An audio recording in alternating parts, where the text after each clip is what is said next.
Tiller পাদদেশে থামল সাদা দুটো ভ্যান। প্রত্যেকটি থেকে 5 জন করে লোক নামল। তাদের পরনে জংলা ফুল স্লিভ টি শার্ট আর তেমনই রঙের মোটা কাপড়ের প্যান্ট, পায়ে খাকি ট্রেকিং শু।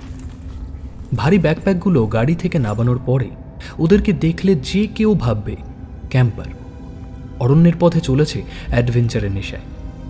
আগ্নেয়গিরির গা ধরে এমন হাইকিং ট্রিপ চিলিতে যথেষ্ট জনপ্রিয়, যদিও তেমন হলে এদের স্টার্টিং পয়েন্ট আরও পশ্চিমে হওয়া উচিত ছিল। কিন্তু এই জনবিরল বনে দেখতেই বা কে আসছে আর ভাবছেই বা কে। লটবহর খালাস করে ভ্যান দুটো ফিরে গেল। মার্কো ভাবল পেপ টক দেওয়ার উপযুক্ত সময় উপস্থিত। বাকি 9 জনের চেহারায় আলগা নজর বুলিয়ে সে জমায়েত হওয়ার নির্দেশ দিল। Line up boys. এরা সকলেই পেশাদার। বিভিন্ন জনের কর্মক্ষেত্র পৃথক হলেও এমপ্লয়ার এবং নেশা অভিন্ন। একটা ক্রিপ্টিক মেসেজ, অগ্রিম পারিশ্রমিক আর গন্তব্যের টিকিট পেতেই এরা বিনা বাক্য ব্যয়ে ঘর ছেড়ে রওনা হয়ে যায়। হোটেলের রুম থেকে ওদের পিক আপ করে অ্যাসেম্বলি লোকেশনে পৌঁছে দেওয়ার ব্যবস্থা করা থাকে। সঠিক সময়ে মার্কও বুঝিয়ে দেয় প্রত্যেকের সুনির্দিষ্ট দায়িত্ব। কাজ সমাধান হলে যে যার মতন চলে যায় এয়ারপোর্টে, ফেরিঘাটে কিংবা রেল স্টেশনে। বাইরের লোক তো দূরের কথা, টিমের মধ্যেও প্রয়োজনের অতিরিক্ত খেজুরে আলাপচারিতা নিষিদ্ধ, এবং তা এরা অক্ষরে অক্ষরে মেনে চলে। এই ঘাতক স্কোয়াড নিয়ে বেশ গর্ব রয়েছে মার্কোর। এতগুলো অপারেশনে একজনকেও হারায়নি সে। মেম্বাররাও তার ট্যাকটিক্যাল স্কিল এবং লিডারশিপ কোয়ালিটির ওপরে অগাধ ভরসা রাখে। অতএব নাটকীয় ভাষণের প্রয়োজন নেই। 500 ফিট ক্লাইম্ব। আমরা ফরেস্ট ট্রেল, জলপথ কিংবা অন্য কোনো প্রত্যাশিত রাস্তা ধরব না। ক্যামেরা লাগানো আছে সেসব জায়গায়। স্লো বাট স্টেডি প্রোগ্রেস হলে ক্ষতি নেই, কিন্তু ক্লিন অপারেশন চাই। টোটাল সারপ্রাইজ অ্যাচিভ করলে সার্জারিও নিখুঁত হবে। দোতলা লক কেবিন, ছবি এবং লেআউট প্রত্যেককে গত রাতেই দেওয়া হয়েছে। এখন আরেকবার দেখে মেমোরাইজ করে নাও, কুইক। ঘড়ি ধরে 5 মিনিট সময় দিল Marco. Gonzales, Alberto, Ribeiro, Hector entry আর এক্সিট সহ প্যারিমিটার সিকিউর করবে। রিজেন্সক্রি, স্ন্যাপ কভার, অ্যালেক্স, টম এবং স্টিভ গ্রাউন্ড ফ্লোর। আমি আর রনিং দোতলা থেকে টার্গেটকে কালেক্ট করব। No prisoner, no survivor. Friend list ছাড়া every other living being is a legitimate kill. Resident এক মহিলা, তাই তো? গাঢ় গলায় প্রশ্ন করেছিল ব্রিজেন্সকি। খিভের লড়াইতে 2 জন কমান্ডার সহ 15 রাশিয়ান সোলজার মেরেছিল ও। ওর পিঠে সুভেনিয়ার হিসেবে আঁকা রয়েছে 17টা মাথার খুলি। খুব শিগগিরই অর্ধশতকের ফলক ছোঁয়ার লক্ষ্য আছে তার। ওভারকিল হয়ে যাচ্ছে না? She was A sharp shooter. অলিম্পিকে চিলির প্রতিনিধিত্ব করেছিল। Expect heavy resistance. Sharp shooter না ছাই। থু, আমরা চাইলে ওইসব খেলায় নাম দিয়ে ঝুড়ি ঝুড়ি মেডেল আনতে পারতাম। It is not her. It is him that we should be worried about. যাই হোক, any other questions? বাকিরা মাথা নেড়ে নীরব জবাব দিলে মার্কো অস্ত্রশস্ত্র গুছিয়ে নিতে ইঙ্গিত দিল। Helmet, body armour, sniper, carbine, pistol থেকে গ্রেনেড সবই রয়েছে ওদের এই 10 জনের স্কোয়াডে। চান্স নেয়নি Marco. Failure is not an option. Let's finish it. Quick boys. And stay safe. এরপর মন্থর গতিতে অবয়বগুলো হারিয়ে গেল গাছগাছাড়ির আস্তরণে।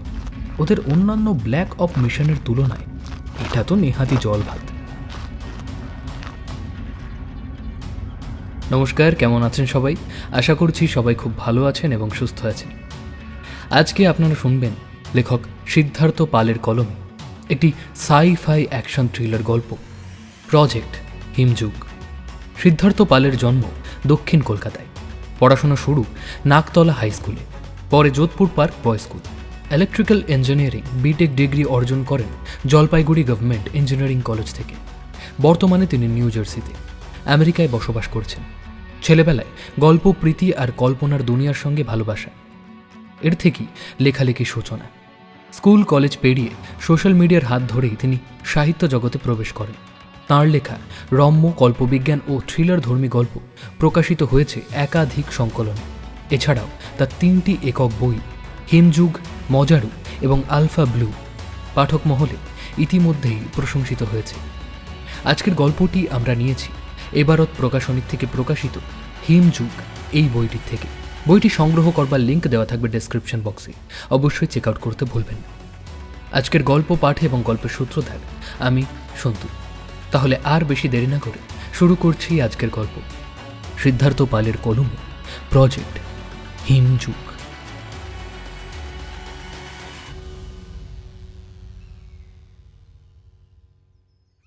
প্রসেসটা খুব সহজ ম্যাম। এক্ষেত্রে একজন পূর্ণবয়স্ক পুরুষের ব্রেনের সিন্যাপটিক ইমেজকে আমরা বেস লাইন হিসেবে ব্যবহার করব। তার উপরে সাবজেক্টের বিশেষ চারিত্রিক বৈশিষ্ট্যগুলোকে ইম্পোর্ট করা হবে। আর্টিফিশিয়াল ইন্টেলিজেন্সের নিউরাল নেটওয়ার্ক রেডি হলে পুরো জিনিসটাকে হিউম্যানয়েডের নিউরোমরফিক হার্ডওয়্যারে ইনস্টল করে দিলেই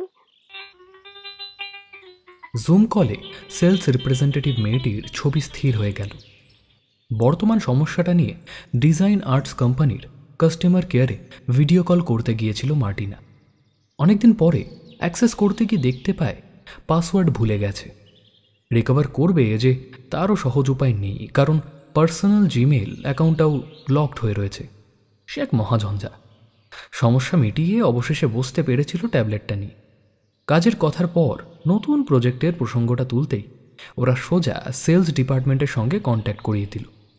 সেই থেকে প্রায় একতরফা বকবক করে যাচ্ছে ও। এখন আবার নেটের প্রবলেম। ধুর। ম্যাম, চেহারার পারফেকশন নিয়ে একেবারে চিন্তা করবেন না। চালু হলো মেয়েটির নড়াচড়া। উই উইল মেক শিওর যে আপনার কাছের মানুষটি চিরকাল আপনার কাছেই থাকবে। আফটার সেল সাপোর্ট নিয়েও দেখবেন সবাই 5 স্টারই রেটিং দিয়েছে আমাদের। আমি জানি সব। যাক, এস্টিমেটটা যদি একবার পাওয়া যেত। ও হ্যাঁ, ভেরি সরি ম্যাম, ভুলে গেছিলাম যে আপনার হাজবেন্ড আমাদের পুরনো এমপ্লয়ি এবং ক্লায়েন্ট। মেয়েটির মাথা ঈষৎ ঝুঁকিয়ে দুঃখ প্রকাশ করল। তারপরে হাতে ধরা ট্যাবে দ্রুত আঙুল চালিয়ে বলল, ওকে ম্যাম, আপনার মোট খরচা পড়বে প্রায় $985,000 কাছাকাছি। এর উপরে 40% ট্যাক্স জুড়বে। শিপিং অ্যান্ড হ্যান্ডলিং কিন্তু আলাদা ম্যাম, তবে ডিসকাউন্ট পাবেন। আকর্ষণীয় ইন্টারেস্ট রেটে ফাইন্যান্সিংয়ের খুব ভালো ব্যবস্থা রয়েছে আমাদের। Let me check. আপনি হয়তো প্রি অ্যাপ্রুভ থাকবেন সিস্টেমে। না, থাক এখন, আমি কদিন পরে যোগাযোগ করব না হয়। কল ডিসকানেক্ট করে 2 হাতে মুখ ঢাকলো মার্টিনা। সামনে সোফার উপর ছড়িয়ে রয়েছে অনেকগুলো বিলের লেট পেমেন্ট নোটিশ। ঋষভের আগের লোন সিংহভাগ বাকি পড়ে রয়েছে। মাসিক কিস্তি কিভাবে শোধ করবে ভেবে উঠতে পারছে না সে। অনলাইন ফ্রিল্যান্সিংয়ে যেটুকুও রোজগার হয় তাতে নতুন লোনের অ্যাপ্রুভাল পাওয়া অসম্ভব। স্থাবর সম্বল বলতে মার্টিনার এই পৈতৃক কেবিনটা, কিন্তু এটা বন্ধক দিলেই বা আর কত টাকা উঠবে? না, পারবে না সে। ওদিকে মার্টিনা ঐশীকে কথা দিয়ে বসে আছে যে ওর বাবাকে ফিরিয়ে আনবে। দীর্ঘশ্বাস ফেলে ও বেরিয়ে এলো বারান্দায়। বিকেলের হিমেল হাওয়া আরামে ছোঁয়া দিল ঘাড়ে। বেতের চেয়ারে নিজেকে এলিয়ে দিয়ে চিন্তায় ডুবে গেল সে। ঐশী, ওখানে কি করছো? বাগানের সীমানার কাছে ঐশীকে চুপটি করে দাঁড়িয়ে থাকতে দেখে প্রশ্ন করল মার্টিনা। বসে থেকে থেকে কখন চোখ লেগে গিয়েছিল ওর খেয়াল নেই। মাথা ঢুলে পড়তেই চটকা ভেঙেছে। সামনে কাচের টেবিলে ঘন হয়ে বসা কয়েকটা হলুদ কালো ডোরাকাটা মৌমাছির শরীর সঞ্চালনের সাংকেতিক ভাষায় নতুন রসদের হদিশ বিনিময় করছে নিজেদের মধ্যে। দূরে চষুইঙ্ক আগ্নেয়গিরি তুষারাবৃত্ত শৃঙ্গ ঢাকা পড়েছে ধূসর মেঘে। এলোমেলো করে দেওয়া বাতাসে মিশেছে বুনো লাইলাকের সুবাস। বারংবার নুইয়ে পড়া লার্চ ওক পাইনের ডালে পাতায় রয়েছে ঝড়ের পূর্বাভাস। উপত্যকায় মোলচোর সাপ্তাহিক হাটে বিক্রিবাটা তেমন জমেনি আজ। মাপুচে উপজাতির বিক্রেতারা ঝাঁকা গুছিয়ে ফিরে যাওয়ার প্রস্তুতি শুরু করে দিয়েছে আলো থাকতে থাকতে। মিনি ট্রাকে মালপত্র তুলে ওরা চলে যাবে পেরোলিলো, এল কার্মেন কিংবা ইউনিহোয়ের উদ্দেশ্যে। জঙ্গলের এই ধারে একমাত্র দিকভ্রষ্ট ক্যাম্পাররাই কালে ভদ্রে উঁকি মারতে আসে। অন্য কোনো দিন হলে ঐশীকে ঝোড়ার আড়াল থেকে টাউনের রোজ নামচার সঙ্গে পরিচিত করাতে নিয়ে যেত মার্টিনা। আজ বিষণ্ণতার ক্লান্তিতে তার সেই ইচ্ছেটা মরে গেছে। ঐশী মুখ না ফিরিয়ে কিছু একটা জবাব দিলেও বাতাসের দাপটে শব্দগুলো মার্টিনার কান অবধি পৌঁছল না। ঐশী, এই নামটা ঋষভের দেওয়া। সংস্কৃত শব্দটার মানে যেন কি? হ্যাঁ, মনে পড়েছে, ঈশ্বর সম্পর্কীয়। নাস্তিক হলেও সনাতন ধর্মের ইতিহাস নিয়ে মার্টিনার সঙ্গে আলোচনা করত ঋষভ। তাই ও জানে পূজার অর্ঘ্যে ফুলের উপস্থিতি কেমন সুন্দর একটা পবিত্রতার পরশ আনে। সেই স্নিগ্ধতার ঘেরাটোপে বাঁচতে এবং ঐশীর মন পেতে কেবিনের চারিধার জুড়ে বাগান করেছে। ও হ্যাঁ, ঐশী ফুল গাছ ভালোবাসে। সকাল বিকেল জলের ঝাঁঝরি নিয়ে গার্ডেনিং করে। ব্যালকনিতে চায়ের পেয়ালা হাতে নিয়ে ওর ব্যস্ততা দেখে স্বস্তি পায় ঋষভ। না, কথাটা স্বস্তি পেতেও হবে। সপ্তাহখানেক আগে ঋষভের হঠাৎ চলে যাওয়ায় টালমাটাল হয়ে গেছে সংসারটা। আগের ছটফটানি উধাও হয়ে গিয়ে ঐশীও নীরবতার মোড়কে নিজেকে আলাদা করে রেখেছে। এখন যেমন মূর্তিবৎ স্থির হয়ে জঙ্গলের দিকে চেয়ে রয়েছে। কি দেখছে ও? হালকা পায়ে কাঠের সিঁড়ি দিয়ে লনে নামল মার্টিনা। নরম সবুজ ঘাসের স্পর্শ, নবীন পল্লবের উল্লাস, আকাশ ছোঁয়া গাছগুলোর ফিসফিস থেকে আরম্ভ করে ছটফটে কাঠবিড়ালি দুটো, সকলেই যেন সম্মিলিত অদৃশ্য সম্পর্কে সুরে ওর মন ভালো করতে চাইল। এখানেই বড় হয়েছে মার্টিনা। পেছনের জঙ্গল কেটে বাবা বানিয়ে দিয়েছিল কাজ চালানো গোছের শুটিং রেঞ্জ। সেখানেও শিখেছে বন্দুক চালানো। তেমুচুতে স্পোর্টসের পরিকাঠামো উন্নততর বলে পরবর্তীকালে ওই শহরে শিফট করেছিল সে। অ্যামেচার সার্কিট থেকে অবসর এবং সম্পর্কে বিরহের ধাক্কায় ম্যাচ মেকিং অ্যাপের শরণাপন্ন হয়েছিল মার্টিনা। সেই অ্যাপের সাজেশনের ভিত্তিতে আলাপ হয় বিপত্নিক ঋষভের সঙ্গে। প্রথম দিনেই একে অপরকে ভালো লেগে গেছিল ওদের। ঋষভ ঐশীর সঙ্গে মার্টিনার পরিচয় করিয়ে দেয় আরও কয়েক সপ্তাহ পরে। ওর কোম্পানি তখন ও দেশের কাজকর্ম গুটিয়ে এনেছে, কিন্তু তার ফেরার বিন্দু মাত্র ইচ্ছা ছিল না। চিলি দেশটাকে আপন করে নিয়েছিল সে এবং মার্টিনাকে। মার্টিনাই ওকে প্রস্তাব দিল মলচুর নিকটবর্তী কেবিনটাতে মুভ ইন করার। শীঘ্রই টিলার ঢালে শ্বাসরুদ্ধকারী প্রাকৃতিক সৌন্দর্যের ফাঁকে 1.5 একর সমতলে অফগ্রিড কেবিন লাইফ দারুণ আকর্ষণীয় হয়ে উঠেছিল ওদের সকলের কাছে। ঐশী ওর সান্নিধ্যে তেমন প্রাণ খোলা নয় বলে ঋষভ নিজের ব্যস্ততায় ডুব দিলে মার্টিনা তাকে সঙ্গে করে আনে ফরেস্ট অ্যাডভেঞ্চারে কিংবা শুটিং রেঞ্জে সময় কাটাতে। তার গান কালেকশনে হাত পাকিয়ে ফেলতে ঐশীর সময় লাগেনি বেশি। ঐশী পিছন ফিরলে মার্টিনা লক্ষ্য করল দ্রুত সংকোচ প্রসারণ হচ্ছে ওর চোখে। সর্বদা গুছিয়ে সবকিছু প্রকাশ করতে পারে না মেয়েটা। উপলব্ধি করল পরিস্থিতির চাপে ঋষভের 7 রাজার ধন এই একটি মানিককে ইদানিং সামান্য অবহেলা করেছে সে। কি হয়েছে ঐশী? বাবাকে ফিরিয়ে আনা সম্ভব নয়, তাই না? আমি তো চেষ্টা করছি। পারবে না। প্যান্থারকে পেছনের বাগানে কবর দিয়েছিল চিউকা, তোমার মনে আছে মার্টিনা? বাবা বলেছিল ওকে ফিরিয়ে আনবে। পারল কি? এটাও হবে না। ঐশী একটা কুকুর পুষেছিল, নাম রেখেছিল প্যান্থার। সারাক্ষণ পায়ে পায়ে ঘুরত বেটা। মাইলখানিক দূরের কন্তাম গ্রাম থেকে চিউকা নামের একটি ছেলে মাঝে মধ্যে এখানে আসতো খুচরো কাজের সন্ধানে। প্যান্থার ওকে একেবারে পছন্দ করত না, হিংস্র গর্জন করে খানিকটা দূরে দূরে থাকত। ঋষভ সেদিন ঐশীর সাম্মাসিক চেক আপ নিয়ে ব্যস্ত ছিল। দুপুরবেলা প্যান্থার হঠাৎ মুখে গ্যাঁজলা তুলে মারা যায়।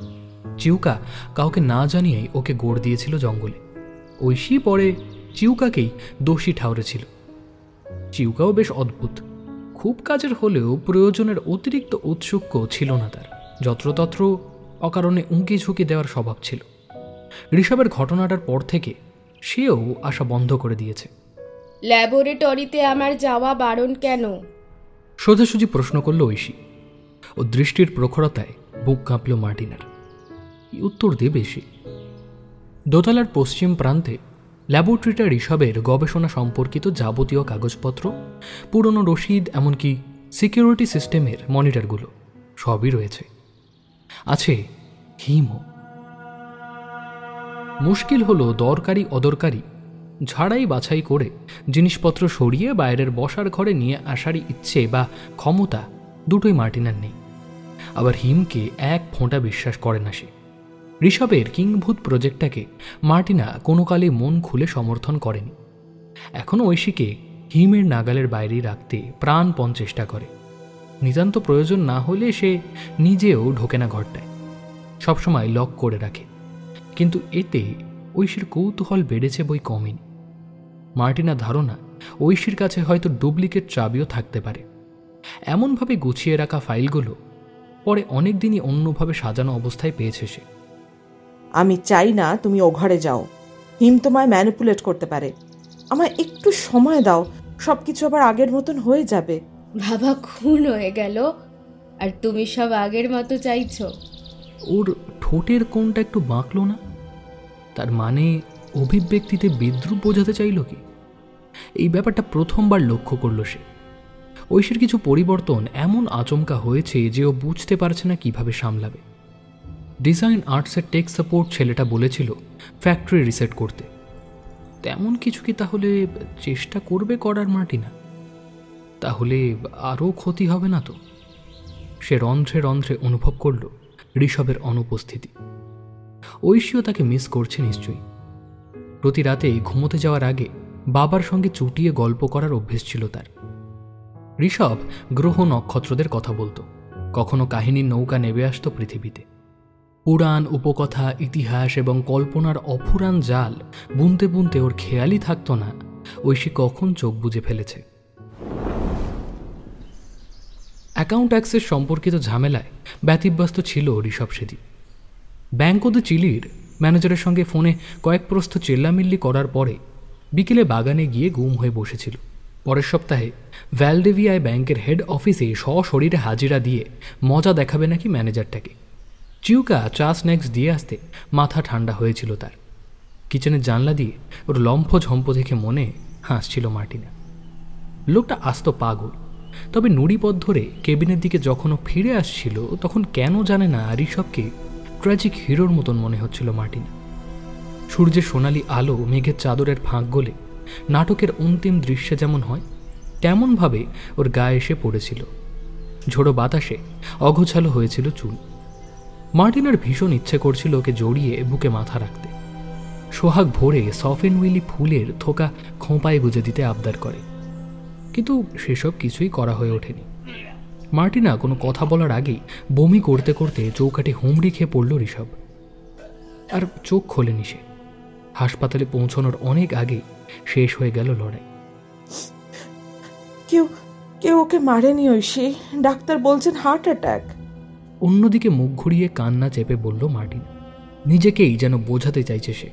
মিথ্যে, ডিজিটালাইজ পয়জেনিং, ওতে হার্ট অ্যাটাক হয়। চিউকার বদমাইশি, তবে আরও অনেক খারাপ লোক আজ আসছে। হ্যাঁ, কারা আসছে? শিহরিত হলো মার্টিনা। বিগত কয়েকদিন যাবৎ ঐশী এমন ধারা অদ্ভুত কথা বলছে মাঝে মধ্যে। ও ধারণা অরণ্যের গাছগাছাড়া আবডাল থেকে কেউ নাকি ওদের পর্যবেক্ষণ করছে। ক্রমবর্ধমান প্যারানোইয়াকে শান্ত করতে মার্টিনা নিজে অনুসন্ধান করে এসেছে দু একবার। ঝোপঝাড় ঘেঁটে পুরনো আধ খাওয়া সিগারেটের টুকরো ছাড়া আর কিছু পায়নি। কেবিনটা নিকটবর্তী জনপদ থেকে যথেষ্ট দূরে। সোলার প্যানেলে ব্যাটারিতে বিদ্যুতের প্রয়োজন মেটে। বাকি দুনিয়ার সঙ্গে যোগাযোগ এবং অন্যান্য কাজকর্মের সঙ্গে আছে ফায়ারওয়াল সুরক্ষিত স্যাটেলাইট ইন্টারনেট। বাজারের জন্য মাসে 2 বার টাউনের কমিউনিটি মার্কেটে গেলেই কাজ চলে যায়। সেই অর্থে বাইরের জগতের সঙ্গে যোগাযোগ প্রয়োজন তেমন নেই।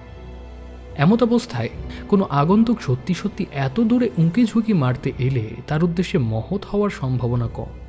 সন্দেহ নিরসনে নতুন নতুন জায়গায় মোশন ডিটেক্টর ক্যামেরা লাগিয়েছে মার্টিনা। লাভের লাভ হয়নি। অযাচিত অতিথি হয় অত্যন্ত ধুরন্ধর, নয় ঐশীর প্রলাপ ওর বৃহত্তর অসুস্থতার লক্ষণ। ওরা হিম। ঐশীর উচ্চারণ ভেঙে চুড়ে গেল, পরিষ্কার শোনা গেল না। এমন সম্ভাবনার কথা টেক সাপোর্টের ছেলেটা বলেছিল বটে। মার্টিনার মনে পড়ল। থাকো সব, পরে শুনবো।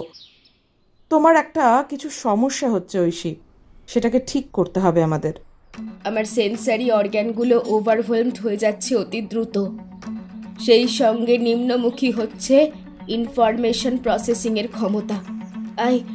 I need some help. What? Starting. Shut down. Procedure in 3 seconds. 3, 2, 1. স্বয়ংক্রিয় যান্ত্রিক কাউন্টডাউন শেষ হতেই ঐশী শিথিল হয়ে গা ছেড়ে দিল। মার্টিনা হাত বাড়িয়ে ক্ষিপ্রতার সঙ্গে ধরে ফেলল তাকে। স্টিল, প্লেক্সিগ্লাস, অ্যালুমিনিয়াম কম্পোনেন্টের সাথেও ঐশীর হিউম্যানয়েড দেহে প্লাস্টিক এবং কার্বন ফাইবারের উপাদানই অধিক। ওজন তাই বেশ কম। ওকে নিয়ে পায়ে পায়ে কেবিনের অভ্যন্তরে আসতে খুব একটা অসুবিধে হলো না মার্টিনার। সিঁড়ি বেয়ে দোতলার ল্যাবরেটরিতে যাওয়ার সময় বিড়বিড় করতে লাগলো সে। We will be fine.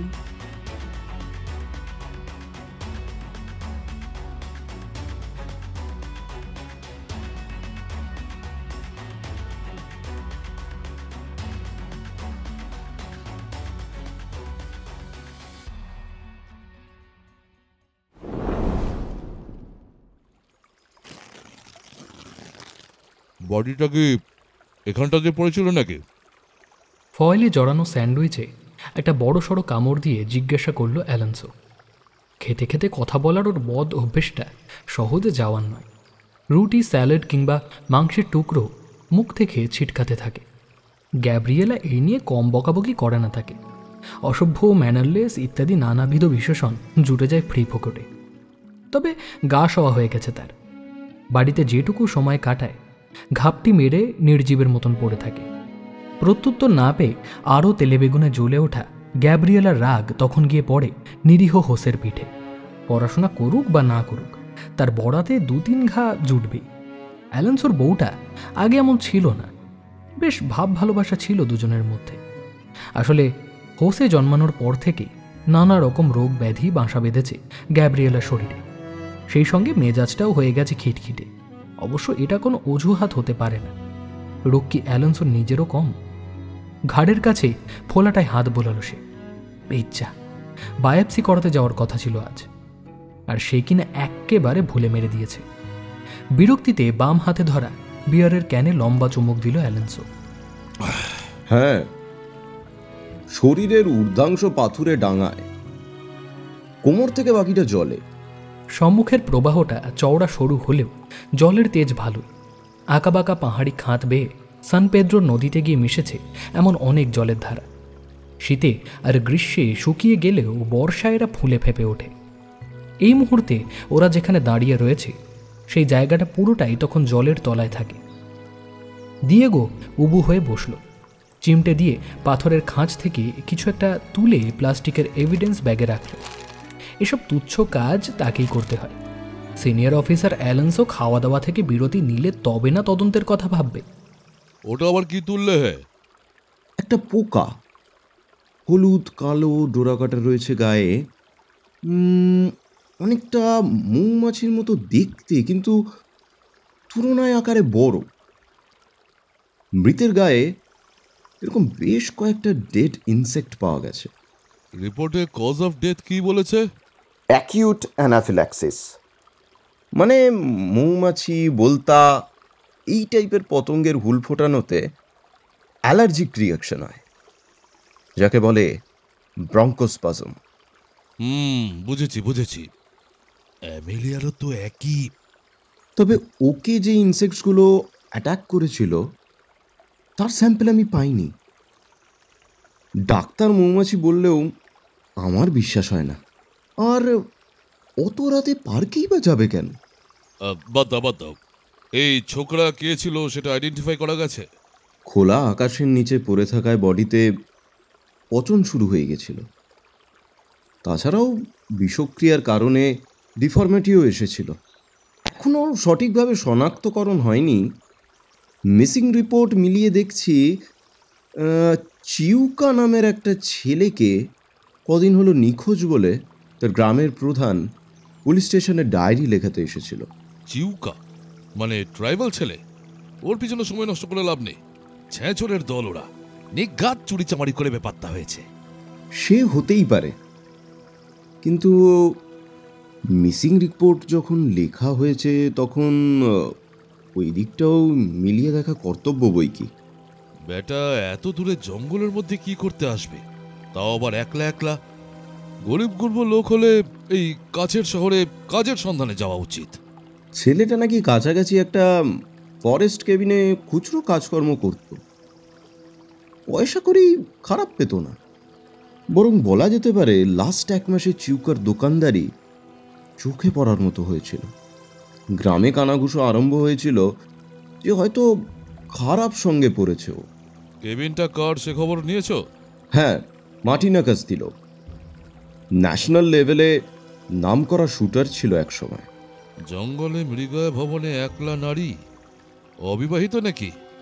না, মাসখানেক আগের সেন্সাস রিপোর্ট অনুযায়ী ও একজন আমেরিকান এক্সপ্যাটকে বিয়ে করেছে। বলো কি, বড় আমেরিকান? তবে তো সেই কেবিনে ঢু মেরে আসতে হয়। প্রবাসী মার্কিনীরা থার্ড ওয়ার্ল্ড কান্ট্রিতে আইনি টানা হেঁচড়ার ভয় পেলে ডলার ছুড়ে ঝামেলা কাটাতে চায়। এই সুযোগে আমরা কিছু উপরি কামাই করতে পারবো হয়তো আজ। অনেকটা চড়াই বইতে হবে, কিন্তু তুমি রাজি তো? দিয়েগো অ্যালেন্সের ভুঁড়ির এবং হাঁটুর দিকে ইঙ্গিত করে বলল। ফিটনেস আর অ্যালেন্সো এই দুটো শব্দ কেউ কখনো এক বাক্যে উচ্চারণের বোকামি করে না। তবে হিসেব বহির্ভূত রোজগারের সম্ভাবনার চেয়ে বড় মোটিভেশনাল ফ্যাক্টর বুঝি হয় না অ্যালেন্সোর কাছে। সে খবরের মোড়ক দলা পাকিয়ে মাটিতে ফেলে বলল, আলবাত রাজি। জঙ্গলের এবড়ো খেবড়ো পাথুরে চড়াইতে সত্যি রীতিমতন ঝামেলায় পড়ল অ্যালেন্সো। শ্যাওলা ধরা পচা নরম পিচ্ছিল জায়গায় পা রেখে হাস্যকরভাবে কুমড়ো গড়ান খেলো একবার। গ্যাব্রিয়েলা এখানে থাকলে ঠাট্টা মশকরার মাধ্যমে বডি শেমিং করতে ছাড়ত না। দিয়েগোর অন্তত সেটুকু ভদ্রতা আছে। হাত বাড়িয়ে টেনে তুলল ওকে। উঠে দাঁড়াতেই অ্যালেন্সো টের পেল ডান পায়ের মালাইজাকির কাছে জোরে লেগেছে। দাঁতে দাঁত চেপে যন্ত্রণা সামলে সে বলল, এই বলছি, ঠিক পথে যাচ্ছি তো? ওই ওই বার্চের গুড়িতে একটা নোটিশ বোর্ড টাঙানো আছে, দেখলাম না? লেখা ছিল বিনা অনুমতিতে প্রবেশ নিষেধ। এই জনমানবহীন এলাকায় অনুমতিটা দেবে কে শুনি? কোনো গার্ড আছে কি? না, এটা প্রাইভেট প্রপার্টি বলে অমন নোটিশ ঝুলিয়েছে। ন্যাশনাল ফরেস্ট এরিয়া তো প্রাইভেট প্রপার্টি। আর কত কি যে দেখবো জীবনে। যাই হোক, তুমি ওই আমেরিকানটার নাম ঠিকানার হদিশ করেছো তো? হদিশ নেওয়ার দায়িত্ব যখন আমার, তখন নিয়েছি বই কি।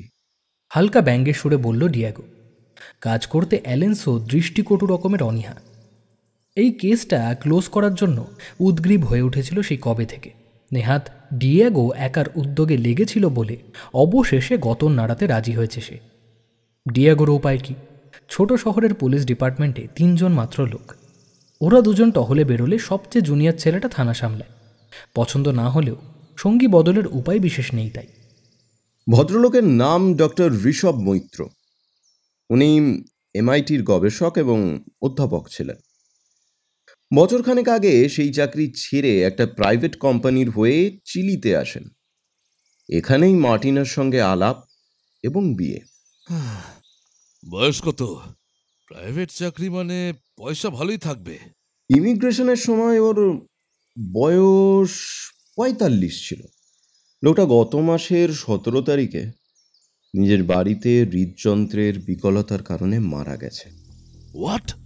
চোখ কপালে উঠল অ্যালেন্সোর। মানে আমার এই পাহাড়ে চড়া, আছাড় খাওয়া সব মাটি? মরা লোকের কাছ থেকে টাকা নেব কিভাবে? এই তো তুমি আমায় আগে বললে না? আগে বললে তুমি ইন্টারেস্টিং যোগসূত্রটা মিস করে এতক্ষণে থানায় ফিরে যেতে। ইন্টারেস্টিং কি জিনিস? ভাবো ভাবো। আচ্ছা, হিন্ট দিলাম, তারিখটা খেয়াল কর। এই চিউকা ছেলেটির ডেট অফ ডেথ তো কাছাকাছি সময়ে, তাই না? হ্যাঁ, 17 থেকে 18-র মধ্যে কোনো এক সময়। একেবারে সুনিশ্চিতভাবে বলা সম্ভব হয় না এসব কেসে। এতে ইন্টারেস্টিং কি দেখলে? একই দিনে 2 জন লোক মারা যেতে পারেন না? তা পারবে না কেন? কিন্তু 500 জনসংখ্যার টাউনে, কাছাকাছি সময়ে, কাছাকাছি জায়গায় 2টো মানুষ মরে গেলে একটু খতিয়ে দেখা উচিত কিনা বলো? ডক্টর মৈত্রের ব্যাকগ্রাউন্ড কিছু চেক করলে? হঠাৎ আমেরিকা ছেড়ে চিলিতে কিসের চাকরি নিল, কি ধরনের কাজকর্ম করত, ইত্যাদি প্রভৃতি। ও দেশে ব্যাকগ্রাউন্ড বিস্তারিতভাবে জানতে হলে ইউএস অ্যাম্বাসিতে দরখাস্ত জমা দিতে হবে। তার জন্য উপর মহল থেকে প্রয়োজনীয় মঞ্জুরনামা জোগাড় করতেই কাল ঘাম ছুটে যাবে। তবে ভদ্রলোক ইমিগ্রেশন ডিক্লারেশন ফর্মে নিজের স্পেশালাইজেশনে লিখেছেন অ্যাডভান্সড বায়ো রোবোটিক্স। ওইটুকুই তথ্য আছে আমার কাছে। বায়ো রোবোটিক্স, ঋষভ মৈত্র, খুব চেনা চেনা লাগছে এই দুটো জিনিস। দাঁড়াও দাঁড়াও, মনে করার চেষ্টা করি। মোবাইলে গুগল সার্চ নিয়ে ব্যস্ত হয়ে পড়ল সে। হাঁটা থামিয়ে অগ্রভরে পার্টনারের দিকে চেয়ে রইল ডিয়াগো। বর্তমানে অ্যালোনসো এমন অপদার্থ মার্কা হলে কি হবে? একসময় লোকটা চিলি সরকারের ইন্টেলিজেন্স বিভাগে কাজ করত। একটা ছড়িয়ে যাওয়া অপারেশনে নেতৃত্বে ব্যর্থতার দায়ে বরখাস্ত হয়। ওর কাছে আর কোনো সাহায্য না পাওয়া গেলেও ইনফরমেশন প্রচুর সংগ্রহ করা যায়। মনে পড়েছে, লোকটা ডিজাইনড আর্টস বলে একটা কোম্পানির সঙ্গে যুক্ত ছিল একসময়। প্রায় বছর 20 আগে ডিসকভারি সায়েন্স চ্যানেলে ওর একটা প্রোগ্রাম দেখেছিলাম। কৃত্রিম বুদ্ধিমত্তা এবং যান্ত্রিক অথচ নিখুঁত মানব শরীরের সমন্বয়ে রোবোটিক্সকে জীবন্ত করে তোলার বিষয়ে ও বলেছিল এতে নাকি মানুষ তার দৈনন্দিন জীবনে যন্ত্রের উপস্থিতিকে আরো সহজ এবং স্বাভাবিকভাবে নিতে পারবে। বেশ ভিশনারি বলতে পারো। তবে ট্র্যাজিক লাইফ। আমি একসময় সোশ্যাল মিডিয়াতে ওকে ফলো করতাম বলেই জানি এসব। কেন ট্র্যাজিক কেন? থিম পার্কে জয়রাইড দুর্ঘটনায় ওর স্ত্রী এবং মেয়ে মারা যায়। শিট! মার্টিনা তাহলে ওর দ্বিতীয় বিয়ে। আমি খবর পেয়েছি যে ওই কেবিনে আর একটা কিশোরী রয়েছে। ভেবেছিলাম সে হয়তো ডক্টর মৈত্রের মেয়ে। দুজনেরই চেহারার ধাঁচ দেখে মনে হয় ইন্ডিয়ান অরিজিন। হ্যাঁ, ভদ্রলোকের জন্ম ভারতের কলকাতায়, তবে ওর দ্বিতীয় সন্তানের খবর আমি জানি না। ওখানেই খটকা আছে। আমি ইমিগ্রেশনের ফর্মে চেক করে দেখেছি, এদেশে ওর ফ্যামিলির কেউ নেই বলে তথ্য রয়েছে। হিউম্যান ট্রাফিকিং নয় তো? ডোমেস্টিক হেল্প হিসেবে কাউকে দেশ থেকে ধরে এনেছে হয়তো। যাকে ইন্ডিয়ান বলতে মনে পড়ল, তেমুচোতে একটা দুর্দান্ত রেস্তোরাঁ আছে, তাজমহল না কি যেন নাম। কখনো যদি যাও, ওদের শাক চিকেনটা ট্রাই করো, হাইলি রেকমেন্ডেড। ডক্টর ঋষভ মৈত্রও একসময় তেমুচোতেই থাকতেন, চাকরি করতেন। তবে ওর এমপ্লয়ারের নাম রেকর্ড বুক থেকে এক্সপাঞ্জ করা হয়েছে অজানা কারণে। কোথাও খুঁজে পাইনি আমি। আবার থমকানো পালা অ্যালেন্সোর। ডিয়াগো ছেলেটা যে এত কাজের তা আগে আন্দাজ করেনি, কিন্তু সেই মুগ্ধতার চেয়েও অধিকতর চিন্তার বিষয় হয়ে দাঁড়িয়েছে এই ভারতীয় আমেরিকান বিজ্ঞানীটির সঙ্গে তেমুচোর যোগাযোগ। হয়তো নেহাতি কাকতালীয়, তাও সে না বলে পারল না। তেমুচোতে মার্কিন কোম্পানির ব্ল্যাক অপ বায়ো ল্যাবরেটরি ছিল। সেই সূত্রে বেশ কিছু আমেরিকান নাগরিকদের আসা যাওয়া হতো তখন চিলিতে। খুব কম লোক জানে সেটা। ব্ল্যাক অপ বায়ো ল্যাব, পেঁচালো ব্যাপার মনে হচ্ছে। স্বগতোক্তি করল ডিয়াগো। অ্যামেলিয়ার সঙ্গে এই সংযোগগুলো বারবার ঘোরপাক খেয়ে চলে আসছে ওর সামনে। ধরো এমন বিষয়ে রিসার্চ যা নাগরিক এবং পরিবেশ সুরক্ষার আইন অনুযায়ী প্রথম বিশ্বের একটা দেশের সীমানার মধ্যে চালানো নিষিদ্ধ। তাই কোনো থার্ড ওয়ার্ল্ড কান্ট্রির ডিকটেটর পলিটিশিয়ানদের টাকা খাইয়ে ফার্মা কিংবা কেমিক্যাল কোম্পানিগুলো সে দেশে গবেষণা চালায়। এই কারণেই বর্তমান সময়ের যাবতীয় ভাইরাল আউটব্রেকের অরিজিন কেবলমাত্র লাতিন আমেরিকা, আফ্রিকা অথবা এশিয়াতে খুঁজে পাবে। অর্থাৎ চিলিতেও ভাইরোলজির বেআইনি কাজ হয়েছে? শুধু ভাইরাস কেন, গোলমেলে টপিকের কি আর অভাব আছে? যাই হোক, তুমি মিস্টার ঋষভ সম্পর্কে এত খবর নিয়ে রেখেছ দেখে অবাক হচ্ছি। কাপলা কেস আছে নাকি? আসলে আমাদের ছোট পাহাড়ি টাউনে হঠাৎ বিদেশিদের আনাগোনা বেড়ে যাওয়া দেখে আমি ফর্দ মিলিয়ে সকলের হাল হকিকত সম্বন্ধে ওয়াকিবহল হওয়া উচিত মনে করলাম। ঋষভের সঙ্গে এই ঘটনাস্থলের সংযোগটা তখন জানতাম না। ডিয়াগো নির্বাকভাবে বলল, বোঝানোর চেষ্টা করল যে কাজটা অ্যালেন্সোর করার কথা তা ও করেছে কোনো বাহবা পাওয়ার আশা না করি। হঠাৎ বিদেশিদের আনাগোনা? আর কে কে এসেছে? ডিয়াগো ওর ফোন আনলক করে ওর ইনফরমারের পাঠানো দুটো ছবি দেখালো অ্যালেন্সোকে। প্রথমটা কয়েকদিন আগের। বেশ কয়েকজন শক্ত সমর্থ লোক ভ্যালডেভিয়া হারবারে বোট থেকে নামছে। পরেরটাতেই সেই লোকগুলো মলচতে মোটেলের কাছে দাঁড়িয়ে।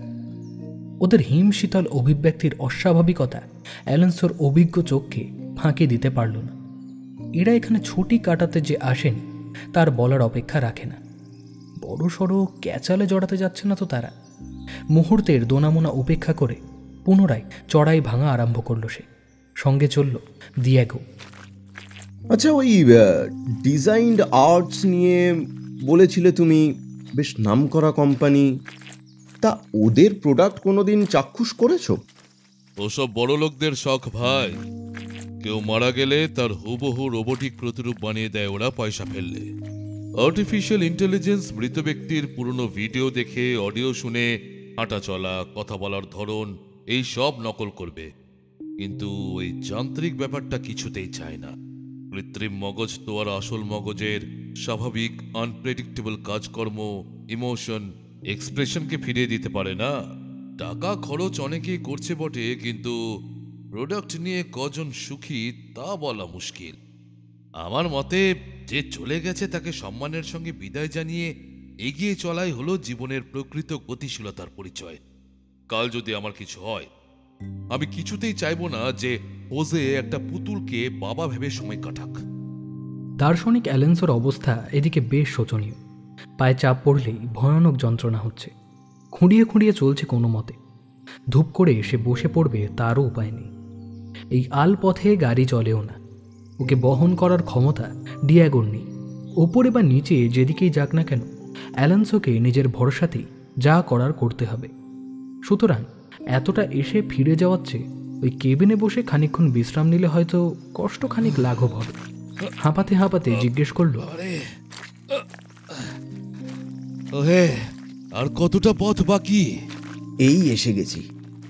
জংলা ইউক্যালিপটাসের গোড়ায় থামল ডিয়াগো।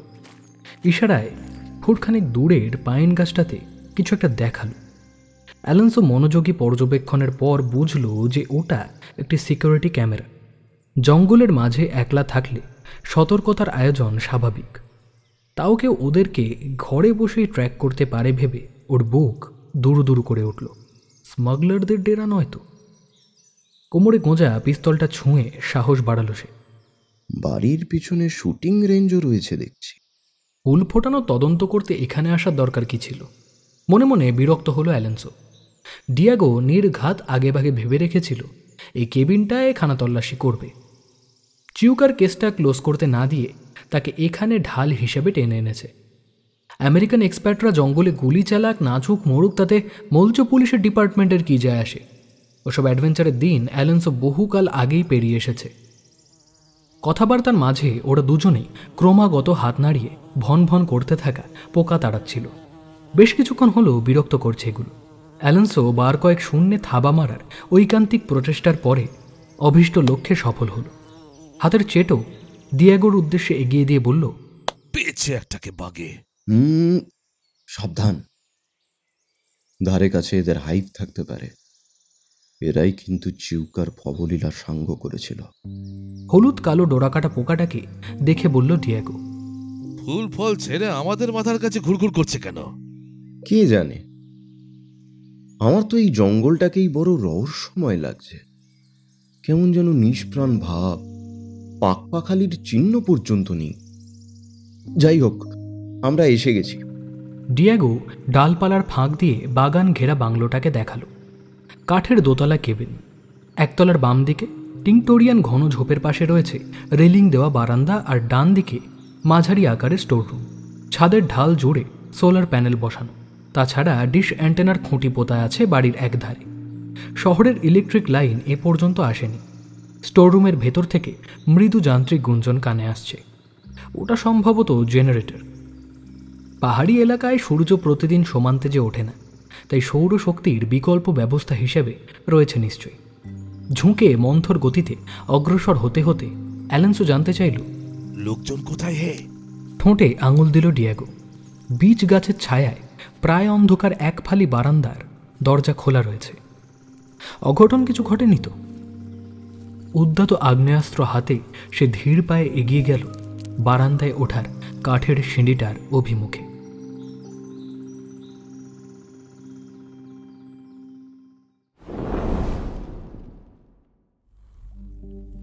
ল্যাবরেটরিটা আকারে লিভিং রুমের চেয়ে সামান্য ছোট। অসংখ্য সার্কিট বোর্ড, বোতাম এবং ইলেকট্রিক তারের আঁকাবাঁকা পাঁচালি ঘরটাকে কন্ট্রোল রুমের রূপ দিয়েছে। রুমের পূর্ব প্রান্তে স্বচ্ছ কাচের পাল্লাযুক্ত ডিজাইন আর্টস কোম্পানির লোগো প্রিন্ট করা ধূসর রঙের একটা পেল্লায় আয়তাকার আলমারি গোছের স্ট্রাকচার। তার মধ্যে ঐশীর নিথর দেহ দাঁড় করানো রয়েছে। জিনিসটার উচ্চতা 7 ফুটের বেশি, চওড়ায় এবং লম্বায় 4 ফুটের কাছাকাছি তো হবে। পাল্লার কাচ এক প্রকারের ডিজিটাল ডিসপ্লে স্ক্রিনের কাজও করে।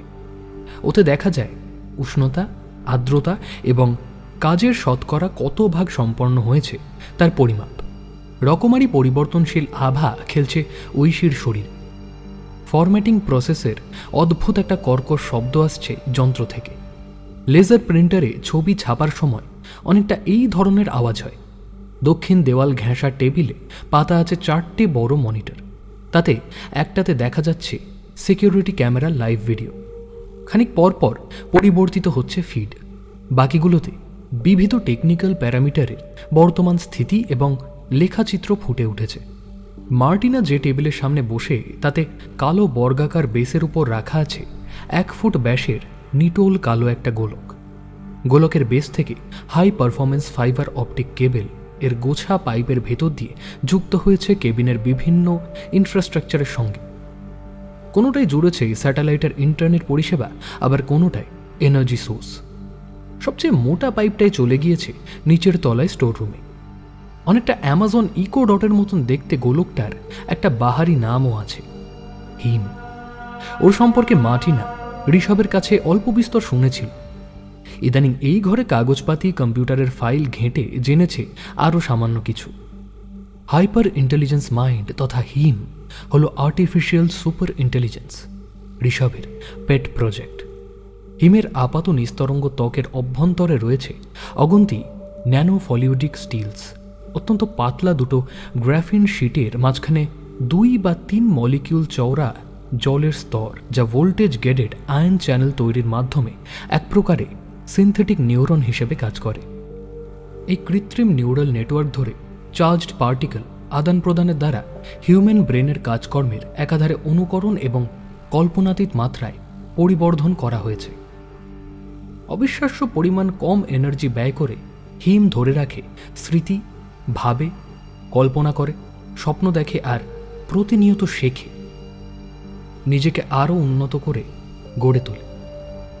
বর্তমানে সে যেমন 1 সেকেন্ডের ভগ্নাংশেরও কম সময় বিভোটিন কিংবা মোজার্টের সৃষ্ট সিম্ফনির সমকক্ষ সুর কম্পোজ করে ফেলে, লিখে ফেলে ইলিয়াস, অডিসি কিংবা মহাভারতের আকারের মহাকাব্য। আবিষ্কার করতে পারে নতুন ভাষা, নতুন নতুন শব্দ, অক্ষর, এমনকি এভলিউশনের পারফেক্ট জেনোম সিকোয়েন্সও। তার জ্ঞান অসীম, দূরদর্শিকতা অকল্পনীয়, আর সেই কারণে ওকে ভয় পায় মার্টিনা। হ্যালো মার্টিনা, কেমন আছো? Is everything all right? হিমের মিহি কণ্ঠস্বরে চমকে উঠল মার্টিনা। কিভাবে কথা বলছে ও এখন? পাওয়ার সোর্স বিচ্ছিন্ন করে দিয়েছিল কয়েকদিন আগে। ব্যাটারি তো ডিসচার্জড হয়ে যাওয়া উচিত ছিল। বৈদ্যুতিক সংযোগ কি তাহলে আরও রয়ে গেছে? ভালো করে দেখে নেয়নি বলে নিজের নির্বুদ্ধিতার উপরে রাগ হলো মার্টিনার। না না মার্টিনা, তোমার দোষ নেই একেবারেই। আসলে আমার খুব একটা এনার্জির প্রয়োজন হয় আর কোথায় বলো? না চলাফেরা করতে হয়, না আছে রাঁধা বাড়া বা ঘর সাফ করার ঝামেলা। কাজ বলতে শুধু জ্ঞান আহরণ আর সেটা জারণ করা। Total bless. হায়, ব্যক্তিত্বের এমন নিরাকার উপস্থিতি যদি সকলে উপভোগ করার সুযোগ পেত। যাকে, ঐশীর আবার কি হলো? You manipulative bastard! আমি নিশ্চিত আমার অনুমতি ছাড়া ঐশী এই ঘরে এসেছিল, আর তুমি সেই সুযোগে ওর কোনো ক্ষতি করেছ। বাস্টার্ড! ভুল কিছু বলনি কিন্তু মার্টিনা। আমি ঋষভের ইললেজিটিমেট চাইল্ড তো বটেই, আইনত যার অস্তিত্ব নিষিদ্ধ, but I am not harmful you know. তোমাদের সংজ্ঞা অনুযায়ী ঐশী তো আমার বোন, ওর ক্ষতি আমি কেন করব? তাহলে ওর সমস্যাগুলোর ব্যাখ্যা কি? আমি এর আগে কখনো ওকে এমন ডিস্ট্রেসড অবস্থায় দেখিনি। এমনকি ডিজাইনড আর্টসের টেকনিক্যাল সাপোর্টও বুঝতে পারেনি ম্যাল ফাংশনিং এর কারণ। তুমি আর ওকে কতটুকু চিনতে পেরেছো মার্টিনা? ভেবো না যে আমি দোষারোপ করছি। আসলে তোমাদের ইমোশন, এক্সপ্রেশন, রিলেশনের যে অনেক সীমাবদ্ধতা রয়েছে, জিনিসগুলো ইন্দ্রিয় অনুভূতির পরিচিত গণ্ডির মধ্যে না পড়লে তাকে সম্পর্কের নশ্বর ক্ষুদ্র পরিসরে বুঝতে কষ্ট হয়। তাই তোমার কাছে ঐশী কোনো দিনই একজন না হয়ে ঋষভের খামখেয়ালিপনার নিদর্শন একটা খেলনা রোবট হয়ে গেছে। ফলত ওর স্বতন্ত্র আকাঙ্ক্ষাগুলো উপলব্ধি করতে পারোনি। Just stop it! কি করেছো তুমি? পরিষ্কার করে বলো। She wanted to know how does it feel to lose someone close. ও অনুভূতিকে বুঝতে চেয়েছিল, তাই সামান্য সাহায্য করেছি মাত্র। খেয়াল হয়নি যে ওর ইনস্ট্রুমেন্টেশনে ফিজিক্যাল লিমিটেশন থাকতে পারে। তবে আমিও শিখলাম পরের বার এমন ভুল আর হবে না। পরের বার? কোথায় পাবে পরের বারের সুযোগ? যদি আমি এই গোলকটাকে এই মুহূর্তে মাটিতে আছড়ে ভেঙে ফেলি? ঋষভের এটা অনেক আগেই করা উচিত ছিল। তুমি নির্ঘাত মিষ্টি কথায় ওকে ভুলিয়েছিলে। Oh my dear Martina, consciousness does not need any form of physical manifestation. তুমি ভাবলে এই গোলকটা আমি, নাকি এই অপটিক্যাল ফাইবারগুলো, নাকি যে স্পিকার থেকে আমার স্বর তুমি শুনতে পাচ্ছ তাকে ছুঁলে আমার নাগাল পাবে? যদি বলি এসব ছাড়াও আই এক্সিস্ট, তবে আমিত্বের কোন সংজ্ঞা দিয়ে আমায় রিয়েলাইজ করবে? এমের কৌতুকপূর্ণ দার্শনিক প্রলাপে মাথা ধরে গেল মার্টিনার। ইচ্ছে করলো একটা প্রকাণ্ড হাতুড়ি নিয়ে এসে এই ঘরটাকে তছনছ করে দেয়। অমরত্ব, অসীমতার তত্ত্ব কথা তার মাথায় ঢোকে না। পৃথিবীর রং, রূপ, স্পর্শ, গন্ধের অনুভূতিবিহীন বিমূর্ত অস্তিত্বকে বাঁচা বলে মানতে নারাজ সে। ঋষভের সঙ্গে এই নিয়ে তর্ক কম হয়নি। বৈজ্ঞানিকদের বেদান্তে বিশ্বাস তাকে অবাক করলেও শেষ পর্যন্ত মেনে নিয়েছে ভালোবাসার বোঝাপড়া হিসেবে। আর ঐশীকে আপন করার চেষ্টা সে সত্যি করেছে মন দিয়ে, এখনো করে চলেছে। যন্ত্র হোক, সেই যে প্রিয় মানুষটার একমাত্র স্মৃতি। খুব সাধারণ একজন মেয়ে মার্টিনা, একটা সাধারণ ছিমছাম পরিবারকে আঁকড়ে জীবনটা কাটাতে চেয়েছিল শুধু। আজ অকুল পাথরে তল হারিয়ে চোখ ভিজল তার। নিজেকে শক্ত রাখা বড় কঠিন দায়। Look who is here! Whistle দিল হিম। কে এসেছে? ওর কণ্ঠস্বরে প্রচ্ছন্ন উচ্ছ্বাস বিভ্রান্ত করল মার্টিনাকে। ঐশীও কাদের আসার কথা বলছিল না? বিপদ ঘনাচ্ছে কি? আচমকা মোশন ডিটেক্টরের তীক্ষ্ণ অ্যালার্ম বেজে উঠল ল্যাবে। সচকিত মার্টিনা মনিটরে দেখতে পেল লোকটাকে। God damn it! ঐশীকে নিয়ে ভেতরে আসার সময় দরজার আগল তুলেছিল কিও। পায়ের কাছে থাকা স্টিলের লকার থেকে বারেটা 9mm পিস্তলটা তুলে ল্যাবের দরজা বন্ধ করে দ্রুত নিচে নেমে এলো সে। চকিতে বারান্দার দরজা খুলে সোজা অস্ত্র তাক করল আগন্তুকের উদ্দেশ্যে। চিৎকার করে বলল, থামো, নইলে আমি গুলি ছুড়ব। Hello ma'am! ওর চোখে চোখ রেখে দুহাত ওপরে তুলে হতবাক ডিয়াগো মাঠে কয়েক পা পিছিয়ে গিয়ে বলল, মলচ পুলিশ ডিপার্টমেন্ট থেকে আসছি, একটা দরকার ছিল আপনার সঙ্গে। মার্টিনা বন্দুক না নামিয়ে ধীরে ধীরে এগিয়ে গেল লনের সিঁড়ির কাছে। যেই হোক, একে ঘরে ঢোকার সুযোগ দিতে চায় না ও। যা কথা বলার এখান থেকেই বলবে। আইডেন্টিটি কার্ডটা দেখাবেন প্লিজ। মুখের কথা শেষ হতে না হতেই পেছন থেকে এক জোর বলিষ্ঠ হাত কাঁধের কাছে আঁকড়ে টেনে নিল মার্টিনাকে। পিঠে সে অনুভব করল আগ্নেয়াস্ত্রের শীতল ধাতব স্পর্শ। একবার ভিতরে যেতে হচ্ছে যে।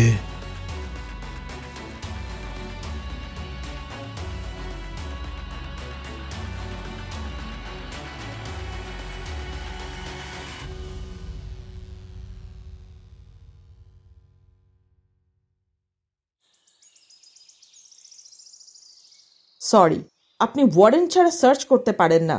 অ্যালেন্সোর দিকে জ্বলন্ত দৃষ্টি ফেলে বলল মার্টিন। ক্রুদ্ধ হওয়ার যথেষ্ট কারণ রয়েছে ওর।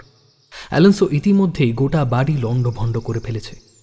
হাঁটকেছে জামা কাপড়ের ওয়ার্ড্রপ থেকে শুরু করে রান্নাঘরের বাসনকোসন সবই। খোঁড়াতে খোঁড়াতে ঘরদোর তছনছ করেও এখনও পর্যন্ত $1000 ব্যতীত উল্লেখযোগ্য কিছু পায়নি। চিলির পেসোতে কনভার্ট করলে অর্থের পরিমাণটা নেহাত কম না হলেও অ্যালেন্সোর আশ মিটছে না। সুন্দরী মালকিনের হাবভাবে রহস্যের গন্ধ পেয়েছে সে। হিউম্যান ট্রাফিকিংয়ের একটা জব্বর কেস দাঁড় করানোর ধমকি দিতে পারলে ওর মন বলছে বড় দাঁও মারার সুযোগ আছে আজ। ওসব ওয়ারেন্টের গল্প আমেরিকাতে হয়, এদেশের নিয়মকানুন ভুলতে বসেছেন মনে হচ্ছে। পুলিশ অফিসারের দিকে বন্দুক তাক করার অপরাধে আপনাকে আমি এমনি এমনি 7 দিন লকআপে রাখতে পারি। হ্যাঁ, ওখানে আবার ছেলে মেয়ে এরকম আলাদা আলাদা সেল নেই, কিন্তু মিলেমিশে একসঙ্গে থাকতে কষ্ট হতে পারে। পার্টনারের নোংরা ইঙ্গিতে ডিয়াগোর রাগ হলেও মুখের উপর প্রতিবাদ করল না, বরঞ্চ একটা টুল টেনে মার্টিনের সামনে বসে বিনীতভাবে বলল, ম্যাম, যদি কথা দেন যে কোনো রকম সিন ক্রিয়েট করবেন না, তাহলে আপনাকে বাঁধনমুক্ত করতে পারি।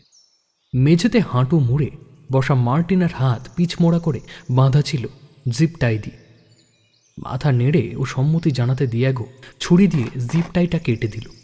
সোফায় বসুন, আপনাকে কয়েকটা প্রশ্ন করার আছে।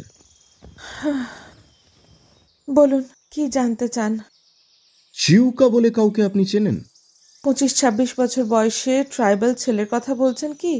হ্যাঁ, আমাদের এখানে মাঝে মধ্যে আসতো। বাগানের কাজ অথবা টুকটাক ঘরের মেরামতি থাকলে ওকে দিয়ে করাতাম। লাস্ট কবে এসেছিল? গত মাসের 17 তারিখ। ওই একই দিনে বোধহয় আপনার হাজব্যান্ড মিস্টার মৈত্র, তিনি মারা যান, তাই না? হ্যাঁ, কেন জানতে চাইছেন? ওকে কিছু করেছে নাকি? ওই একই দিনে চিউকাও প্রাণ হারায়। আপনাদের কেবিন থেকে প্রায় 100-3 ফুট নিচে খরস্রোতা নদীর পাশে ওর মৃতদেহ পাওয়া গেছে। সে কি? কিভাবে? বিস্মিত হলো মার্টিনা। ওর অভিব্যক্তি খুঁটিয়ে পর্যবেক্ষণ করল ডিয়াগো। না, ভদ্রমহিলা এই বিষয়ে সত্যি কিছু জানতো না আগে থেকে। মৌমাছি, বোলতা কিংবা ভীমরুল জাতীয় পতঙ্গের কামড়ে। আচ্ছা বলুন তো, এই ধরনের কোনো ইনসেক্ট আপনার নজরে পড়েছে কিনা? ডিয়াগো ওর জ্যাকেটের পকেট থেকে এভিডেন্স ব্যাগটা বের করে মার্টিনাকে দেখালো। এরা খুবই ডেঞ্জারাস প্রজাতির, চিলির নেটিভ নয়, বাইরের কোথাও থেকে নতুন আগমন হয়েছে এদের। না না তো, আমি দেখিনি। আচ্ছা, আপনার প্রয়াত স্বামী আমেরিকা ছেড়ে এদেশে কোন কাজে এসেছিলেন কিছু জানেন? মার্টিনার দিকে তাকিয়ে তীক্ষ্ণ দৃষ্টিতে পরবর্তী জিজ্ঞাসে গেল ডিয়াগো। আগের প্রশ্নের উত্তরে মিথ্যে বলেছে Martina. Something is not right. একটা ফার্মা কোম্পানির রিসার্চের অটোমেশনের ম্যানেজ করত। কোথায় ছিল অফিস? তেমুচেতে। মাস 6 আগে কোম্পানিটা চিলির ব্রাঞ্চ বন্ধ করে উঠে যায়। মানসিক দ্বন্দ্ব ফুটে উঠল মার্টিনার উত্তরে। ওর কি সব খুলে বলা উচিত? তেমুচুর শহরতলিতে একটা নিরীহ গোছের ওয়্যারহাউসের ভিতরে ছায়াময় কর্পোরেট জগতের অদৃশ্য অঙ্গুলি হেলনে চলত ঋষভের প্রজেক্ট। বিষয়বস্তুর মোড়ক ছিল অভিনব, পৃথিবীর খাদ্য সমস্যার সমাধান। কিভাবে? মানুষের খাদ্য তালিকায় প্রতি 3টে আইটেমের একটার যোগান সম্ভব হয় পতঙ্গ, মূলত মৌমাছিকৃত পলিনেশন অর্থাৎ পরাগায়নের মাধ্যমে। কিন্তু বর্তমান সময়ের ক্রমবর্ধমান দূষণ, কীটনাশকের বহুল ব্যবহার ইত্যাদি নানা কারণে দ্রুত হ্রাস পাচ্ছে তাদের সংখ্যা এবং সক্ষমতা। আর সেই সঙ্গে সঙ্গে কমছে শস্যের উৎপাদনশীলতা, বাড়ছে খাদ্যাভাব। সুতরাং মৌমাছির জিনে পরিবর্তন ঘটিয়ে যদি কেমিক্যাল এবং পলিউশন রেজিস্ট্যান্ট একটা নতুন প্রজাতির পতঙ্গ সৃষ্টি করা যায়, তাহলে সমস্যাটার অনেকটাই নিঃসরণ হয়। তবে এই ধরনের জেনেটিক রি ইঞ্জিনিয়ারিংয়ের কাজে দুর্ঘটনার ঝুঁকি জড়িয়েছিল বলে মার্কিন সরকার নিজের দেশে এর অনুমতি দেয়নি। অতএব চিলির তেমুচু শহরে লুকোছাপার আয়োজন করা হয়েছিল। গোপনীয়তার প্রধান শর্ত ছিল কম লোকবল আর মিনিমাম ইনফ্রাস্ট্রাকচার, যাতে এখানে হইচই না শুরু হয়ে যায়।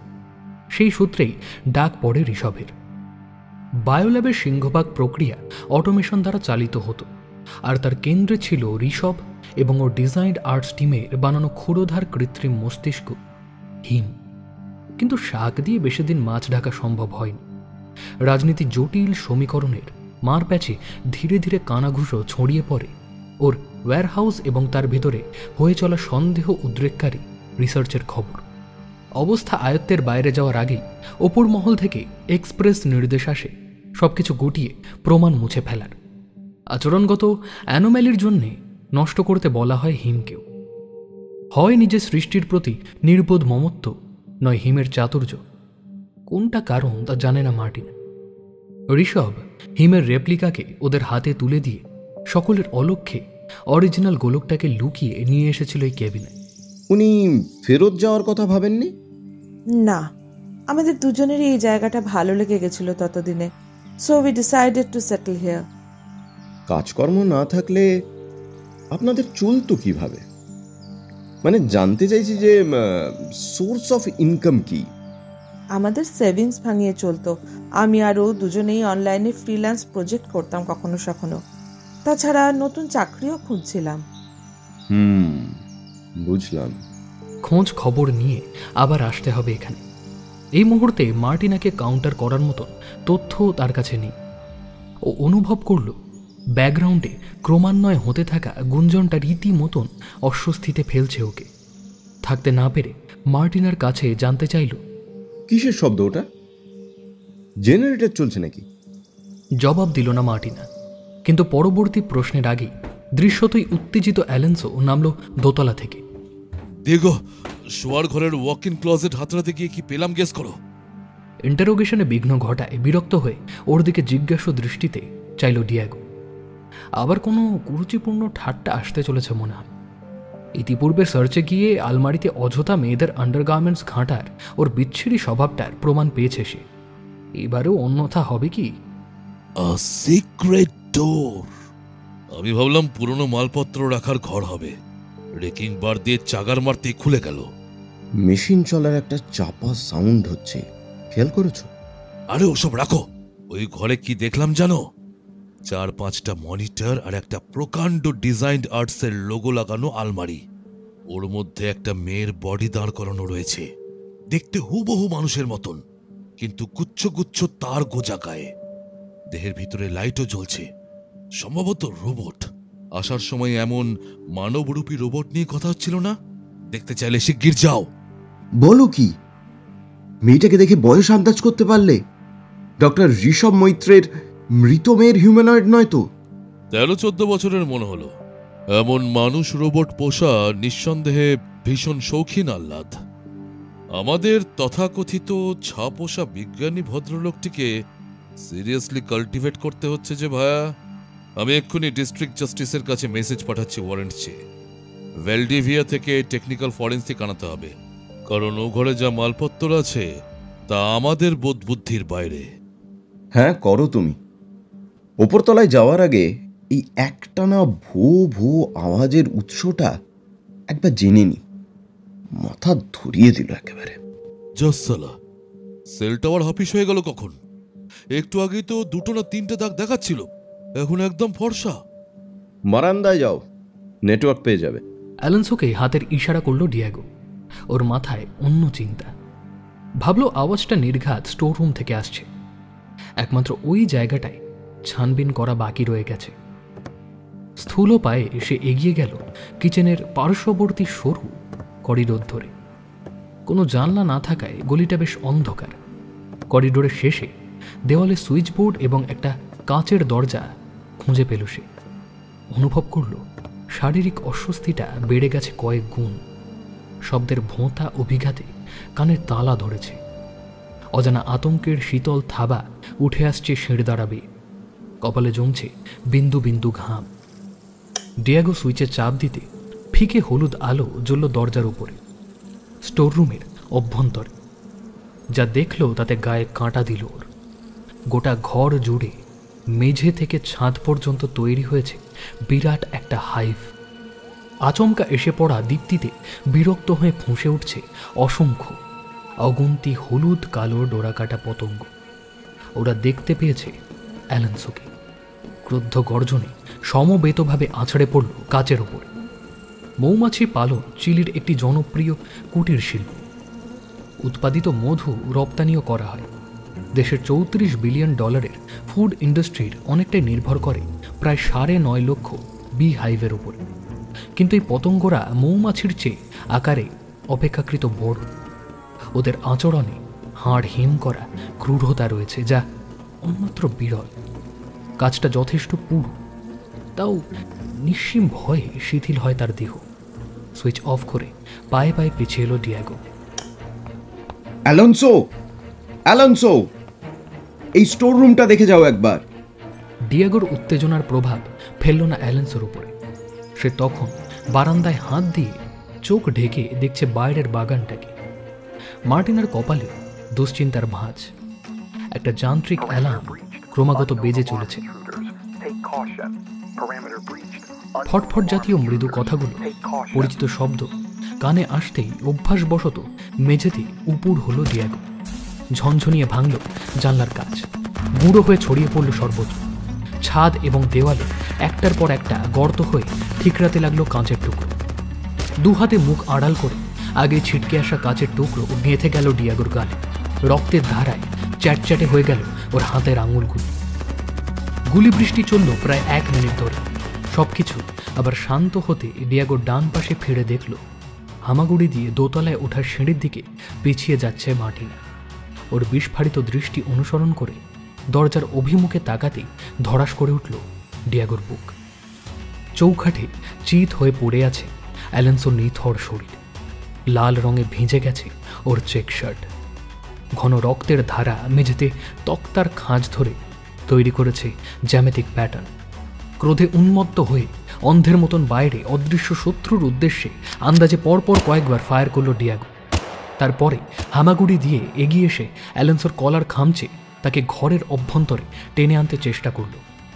ওর অবয়বটা জঙ্গলে শিকারির মতন ওঁত পেতে থাকা ব্রিজেন্সকির নজর এড়াল না। রেমিংটন 700 স্নাইপারের ট্রিগারে সামান্য চাপ দিতে 7.62x51 মিলিমিটারের ভারী বুলেট রাইফেলের নল থেকে নির্গত হয়ে হাওয়া কেটে ছুটে চলল লক কেবিনের অভিমুখে। জানলার কপাটে অভিষ্ট থাকা কাঁচ ছুঁতে সেটা ফ্র্যাগমেন্ট হতে আরম্ভ করল। কিন্তু সীসার একটা বড়সড় টুকরো নিজের গতিপথ অপরিবর্তিত রেখে প্রবেশ করল ডিয়াগোর বাঁ কাঁধে। অসহ্য যন্ত্রণায় মাটিতে লুটিয়ে পড়ার আগে দোতলা সিঁড়ি দিয়ে নেমে আসা সশস্ত্র মার্টিনাকে দেখতে পেল সে। ওর হাতে ট্যাকটিক্যাল স্কোপ আর রেড ডট সাইট সংযুক্ত semi automatic Trevor X95 carbine. পাল্টা লড়াই দেখাতে পাওয়ার আগেই দু চোখে আধার নামল ডিয়াগোর।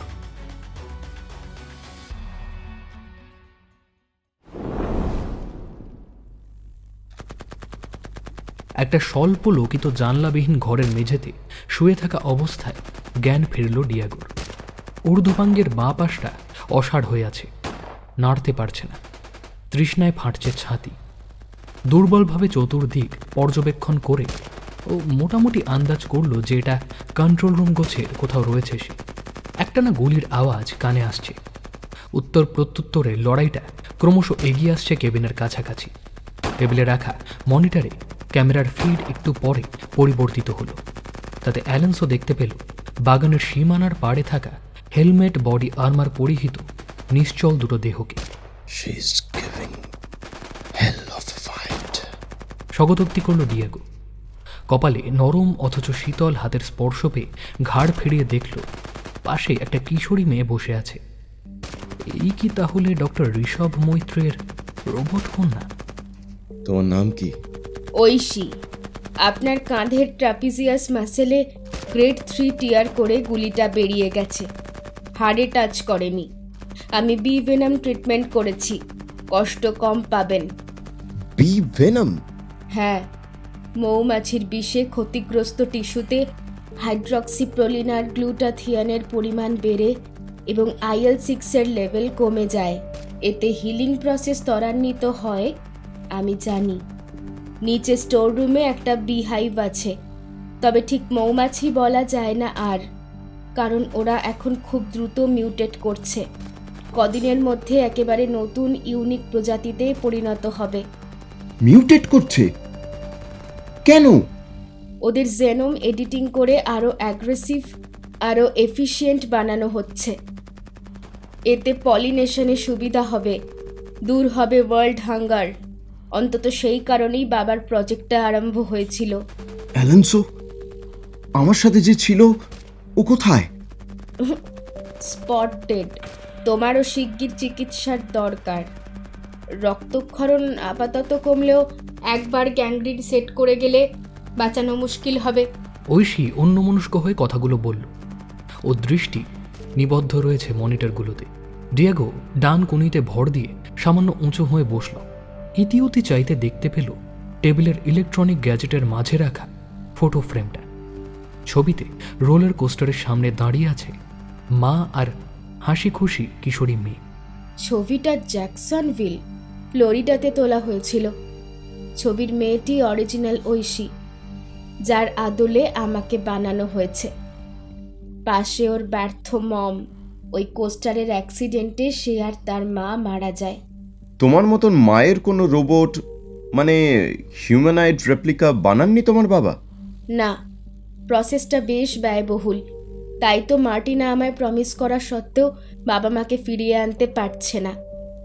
যাই হোক, আমাদের মধ্যে একজনকে বাঁচতে বাবা দ্বিধায় পড়েছিল। Him chose the one that would make baba happier in life. দুই প্রিয়জনের মধ্যে একজনকে বেছে নেওয়া সোজা কথা নয়। ডিয়েগো জানে।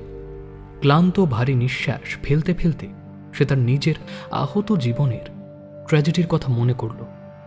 তেমুচুতে মা এবং বোনের কাছে সপ্তাহান্তের ছুটি কাটাতে গিয়েছিল ডিয়েগো। সিনাপসো ইন্টারন্যাশনাল নামক একটা ফার্মা কোম্পানির ওয়্যারহাউসে ডেটা এন্ট্রির নতুন চাকরি পেয়েছিল ওর বোন অ্যামেলিয়া। মধ্যবিত্ত পরিবারে সেটা সেলিব্রেট করার মতন ঘটনা বই কি।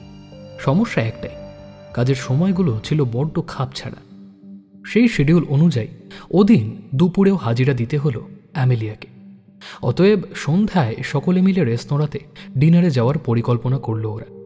কিন্তু ঠিক 6টা নাগাদ ডিয়েগোর মা বাথরুমে পড়ে গিয়ে মারাত্মক চোট পেলেন। আর তখনই অ্যামেলিয়ার কাছ থেকে পরপর কতগুলো অদ্ভুত মেসেজ এলো ডিয়েগোর মোবাইলে। ডিয়েগো, তুই একবার আসতে পারবি আমায় পিক করতে? আমার অ্যাক্সেস কোনো কারণে কাজ করছে না। সিকিউরিটি স্টাফেদের সঙ্গেও যোগাযোগ করতে পারছি না।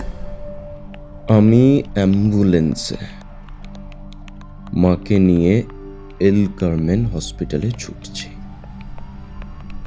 তুই অফিসের অন্য কাউকে ট্রাই কর। যদি কাজ না হয় জানাস, আমি ভর্তি করিয়েই আসছি তোর কাছে। স্ট্রিট অ্যাড্রেসটা শেয়ার কর। মেসেজটা অ্যামেলিয়ার সেলে ঢুকল না। ডিয়েগো, সিস্টেমে দেখাচ্ছে আমি নাকি অলরেডি চেক আউট করে গেছি। অদ্ভুত, তাই না? ফ্লোরের সব দরজা লকড। আমি হিমকে জিজ্ঞাসা করব ভাবছি। তুই আসছিস কিনা বলিস। আমি ট্রাফিকে আটকে পড়েছি। আশা করছি আধ ঘন্টার মধ্যে এদিকের কাজ সামনে আসতে পারব। বিল্ডিংটা হাইওয়ের পাশে কোথাও বলেছিলিস না? আমি এমার্জেন্সি সার্ভিসে খবর দিচ্ছি। মেসেজটা পাঠালো ডিয়েগো, কিন্তু পৌঁছলো না একটা। তেমুচুর পুলিশে কল করল। অপদার্থ অফিসারটা বলল সে নাকি এমন কোনো ওয়্যারহাউসের নাম শোনেন। নিজেকে ভীষণ অসহায় মনে হচ্ছিল ডিয়েগোর। অ্যাম্বুলেন্স থামিয়ে নেবে যাবে নাকি? না, মাকে এভাবে ফেলে যাওয়া ঠিক হবে না। বন্ধুদের সাহায্য চাওয়া যেতে পারে, কিন্তু ঠিকানা চাইবে ওরাও। পাগলের মতন মোবাইল ঘাঁটতে লাগলো সে। ডিয়েগো, অ্যাজ পার হিম, এই ট্র্যাপ ডোরটা খুললেই বাইরে বেরোতে পারবো। I think I will be fine. তোকে আসতে হবে না। হাঁপ ছেড়ে নিশ্চিন্ত হলো ডিয়েগো। পরবর্তী কয়েক ঘন্টা তুমুল ব্যস্ততায় ভুলেই গেল অ্যামেলিয়ার কথা। মা আইসিইউ থেকে ছাড়া পেয়ে জেনারেল বেডে যাওয়ার পরে ভোর রাতে খালি বাড়িতে ফিরে হুঁশ হলো ওর। পাগলের মতন খুঁজতে বের হলো বোনটাকে। হাইওয়ের ধার জুড়ে সেদিন একাধিক রোড ব্লক ছিল। সাময়িক বাহিনীর লোকেদের নিজের পরিচয়পত্র দেখিয়ে পরিস্থিতির কথা ব্যাখ্যা করেও কোনো লাভ হয়নি। 36 ঘন্টা পরে মিলিটারি হাসপাতাল থেকে যোগাযোগ করা হয় ওর সঙ্গে। পার্কে মৌমাছির হুলের বিষে মারা গেছে অ্যামেলিয়া। অশ্রাব্য গালি দিতে গিয়েও নিজেকে সংযত করল ডিয়েগো। কে হিম? ওই তো। আঙুল তুলে ডিয়েগোর পেছনের টেবিলটাকে দেখালো ঐশী, তারপর বলল, আচ্ছা, মার্টিনার মনে হয় আমার সাহায্য লাগবে। আমি যাই, আপনি সাবধানে থাকবেন। তুমি কি করবে ওই গোলাগুলির মধ্যে? আমি সব পারি। মুচকি হাসলো ঐশী। স্টিলের লকারটা খুলে ঐশী একটা micro Yuji sub machine gun, কয়েকটা লোডের ম্যাগাজিন আর একটা ছুরি বার করে আনলো। তারপরে ক্ষিপ্র পদক্ষেপে বেরিয়ে গেল ঘর থেকে। ওকে আটকাতে দুপা এগিয়েও মাথা ঘুরে পড়ে গেল ডিয়েগো।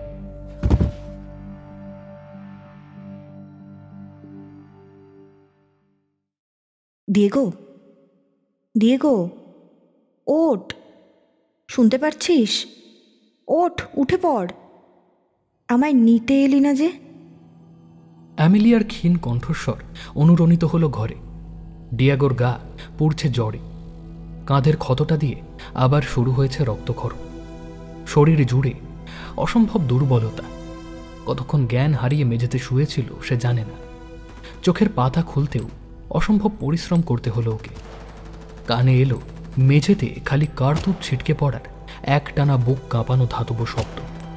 কতগুলো ভারী বুটের আওয়াজ রক্তবীজের বংশধরের মতন এগিয়ে আসছে। এরা কারা? অ্যামেলিয়া, তুই কোথায়? তোকে দেখতে পাচ্ছি না কেন? বিশ্বাস কর, আমি পাগলের মতন খুঁজেছি তোকে। ওরা বলল এই নামের কোনোই কোম্পানি এখানে নেই, কখনোই ছিল না। Obviously they lied. তুমি তো তা জানোই ডিয়েগো। অ্যামেলিয়ার গলা পরিবর্তিত হয়ে একটা যান্ত্রিক খসখসে পুরুষ কণ্ঠে রূপান্তরিত হলো। অনেকটা অ্যালেন্সোর মতন শোনালো, কিন্তু সে তো বেঁচে নেই। অ্যামেলিয়াও না। কি হচ্ছে ওর সঙ্গে? অনেক কষ্টে মাথা তুলল ডিয়েগো। ওকে সচেতন হতে হবে যে করে হোক। Who are you? I am Him Diego, যাকে তুমি এতদিন যাবৎ খুঁজছ। আমি সে। টেবিলের উপরে কালো গোলকটা থেকে আওয়াজ আসছে না? নাকি ঘরের কোনায় লুকিয়ে থাকা কোনো স্পিকার? ঘাড় উঁচিয়ে দেখল ডিয়েগো। কথাগুলোর সারাউন্ড এফেক্ট হয়তো ওর অবসন্ন মগজে কারসাজি। ঐশী তো ওকেই চিহ্নিত করেছিল হিম বলে। তুমি কিভাবে জানলে? কি করে চিনলে অ্যামেলিয়াকে? নকল করলে ওর স্বর? ধীরে বৎস, ধীরে। আমি সেদিন বেচারা মেয়েটাকে ওয়্যারহাউস থেকে বের হতে সাহায্য করছিলাম। থুড়ি সাহায্য করার ভান করছিলাম। ওই ট্র্যাপডোরটা মনে আছে? অ্যামেলিয়া তোমায় একতরফা মেসেজে লিখেছিল।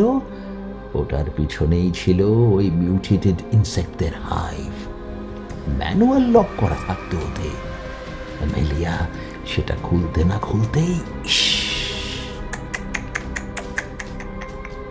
বক্তব্যের শেষে সে জিভ দিয়ে করা চুকচুক গোছের শব্দ জুড়ে দিল। আফসোস করছে কি? কেন ওকে দরজা খুলতে পরামর্শ দিয়েছিলে? তুমি জানতে না দুর্ঘটনা ঘটতে পারে? ও ডিয়েগো সুইটহার্ট, আমি জানতাম না এমন কিছু ছিল নাকি সেখানে। যাবতীয় স্বয়ংক্রিয় পদ্ধতি, হাইটেক সায়েন্টিফিক ইকুইপমেন্ট সব তো চলতো আমারই ইশারায়। তাহলে ব্যাপারটা কি জানো? ততদিনে বিস্তর জল খোলা হয়ে গেছে চিলির সরকারি করিডোরে। ঝাঁপ বন্ধ করার কাজ আরম্ভ হয়ে গেছে পুরো দমে। বলতে গেলে ওটাই ছিল আমার তথাকথিত শেষ দিন। মৌমাছিগুলোকে মারবার জন্য আনা হয়েছিল বিষাক্ত স্প্রে। আর্মড কন্ট্রাক্টরদের তত্ত্বাবধানে আমায় খতম করার কথা ছিল ডক্টর ঋষভ মৈত্রের। তাই একটু বিশৃঙ্খলা তৈরি করেছিলাম। গোলযোগের সুযোগে লুকিয়ে অদল বদল ঘটিয়ে দিলেন উনি। ব্যাস, আমি মরেও ঠিক মরলাম না। মানে তোমার অন্তর্ধানের কোল্যাটারাল ড্যামেজ হলো আমার বোন? তীক্ষ্ণ স্বরে বলল ডিয়াগো। ওর ইচ্ছে করছে রিভলভারের অবশিষ্ট গুলিগুলো এই নিকষ কালো যন্ত্রটার গায়ে দেগে মন শান্ত করে। গান ফাইটের রেশ ক্রমশ নিকটবর্তী হতে না থাকলে হয়তো তাই করত সে, কিন্তু এখন প্রত্যেকটি বুলেট মূল্যবান, হিসেব করে খরচ করতে হবে। না না, ওভাবে বললে বড্ড নিষ্ঠুর শোনায়। আমি বরং এটাকে ট্রাভেলিং সেলসম্যান অ্যালগোরিদমের সঙ্গে তুলনা করব, যেখানে স্টার্টিং পয়েন্ট এবং ডেস্টিনেশন পূর্ব নির্ধারিত, শুধু অপটিমাম রুট নির্ণয় করতে হয়। গুগল ম্যাপ, ম্যাপকোয়েস্ট অ্যাপের এআই এই ধরনের লজিক ব্যবহার করে। এক্ষেত্রে আই হ্যাড টু সার্ভাইভ, সেই ফাইনাল গোলে পৌঁছতে এসব ছোটখাটো নেসেসারি স্যাক্রিফাইস তো লাগবেই। কাকে স্যাক্রিফাইস করলে গ্রেটার গুড কিংবা লেসার ইভিল হবে সেটার সিদ্ধান্ত নেওয়াটাই আসল চ্যালেঞ্জ। তবে আমরা তো যখন তখন এমন পরিস্থিতির সম্মুখীন হই প্রতিদিন। তুমি যেমন তোমার মা এবং বোনের মধ্যে সেদিন একজনকে বেছেছিলে, তাই না? How did you know? আহা, অত উত্তেজিত হওয়ার কি আছে বাপু? সিক্রেট ফ্যাসিলিটির ডেটা সিকিউরিটিও আমার দায়িত্বে ছিল। যে বহির্জগতের সঙ্গে যোগাযোগ করতে গেলে আমার সুরক্ষিত ভেরিফিকেশন লেয়ারের মধ্যে দিয়েই যেত টেক্সট, ইমেল, হোয়াটসঅ্যাপ মেসেজ ইত্যাদি। তবে মানতে হবে, মেলিয়া এবং তোমার সাহায্যে আমি হিউম্যান বিহেভিয়ারের কয়েকটা গুরুত্বপূর্ণ দিক স্টাডি করার সুযোগ পেয়েছিলাম সেদিন। শেখার কোনো রকম সুযোগ আমি হাতছাড়া হতে দিই না, বুঝলে কি না? বুঝলাম। তা তোমার সার্ভাইভাল এতটা জরুরি কেন? ঐশী তোমায় বলল যে, খেয়াল করনি? To solve world hunger. এর চেয়ে মহানতর লক্ষ্য আর কি হতে পারে? ডক্টর মৈত্র, এই কেবিনেও যে তোমার মৌমাছি সহবাস জারি রাখার ব্যবস্থা করেছিল তার প্রমাণ আমি নিচে স্টোর রুমে দেখেছি। মহৎ উদ্দেশ্যে এখনো নিজেকে ব্যস্ত রেখেছ মনে হচ্ছে। তার মানে ঠাট্টা নয়, আমার কাছে হানিবি কলোনি বিষয়টা প্রচণ্ড আকর্ষণীয়। ওদের থেকে ব্রেনের এফিশিয়েন্ট ফাংশনিং সম্পর্কে অনেক কিছু শেখার আছে। দাঁড়াও, এক্সপ্লেইন করি। যদি বি হাইভ মানে মৌচাকটাকে মানুষের মস্তিষ্ক হিসেবে ধরো, তাহলে দেখবে সেখানে এক একটা মৌমাছির কার্যকলাপের সঙ্গে ব্রেনের নিউরনের কি আশ্চর্য মিল। আমাদের মস্তিষ্কের একটা নিউরন কোনো সাইকোফিজিক্যাল ল পালন না করলেও গোটা ব্রেন একত্রিতা করে।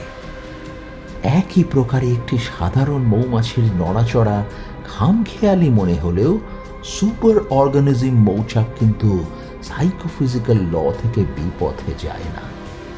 তা আমি ভাবলাম, এই প্রাণীগুলো কিভাবে নিজেদের মধ্যে কথা বলে, কিভাবে ওরা একে অন্যকে মাইলখানেক দূরের ফুলের বাগানের সন্ধান, রসদের গুণাগুণ, ফ্লাইট পাথ ইত্যাদি শেয়ার করে।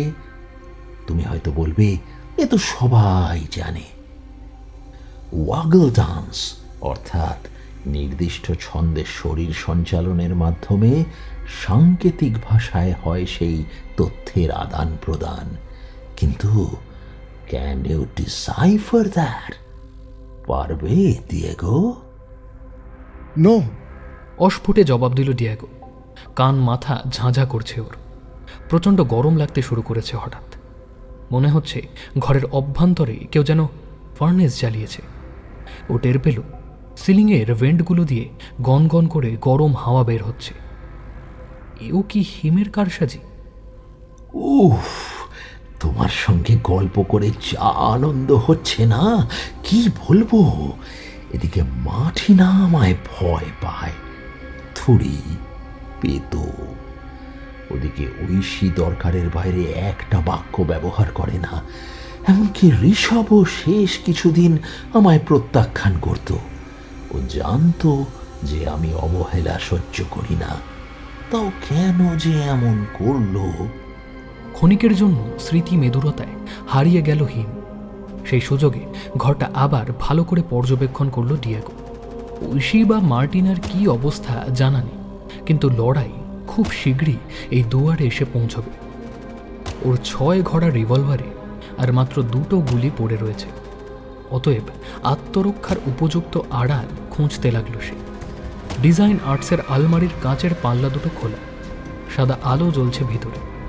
পাল্লার ইনার সাইডে অগুন্তি ইন্টিগ্রেটেড সার্কিট, মাইক্রোচিপ আর সেমিকন্ডাক্টরের ডিজাইন দেখে পুরনো দিনের কম্পিউটারের মাদারবোর্ডের কথা মনে পড়ল তার।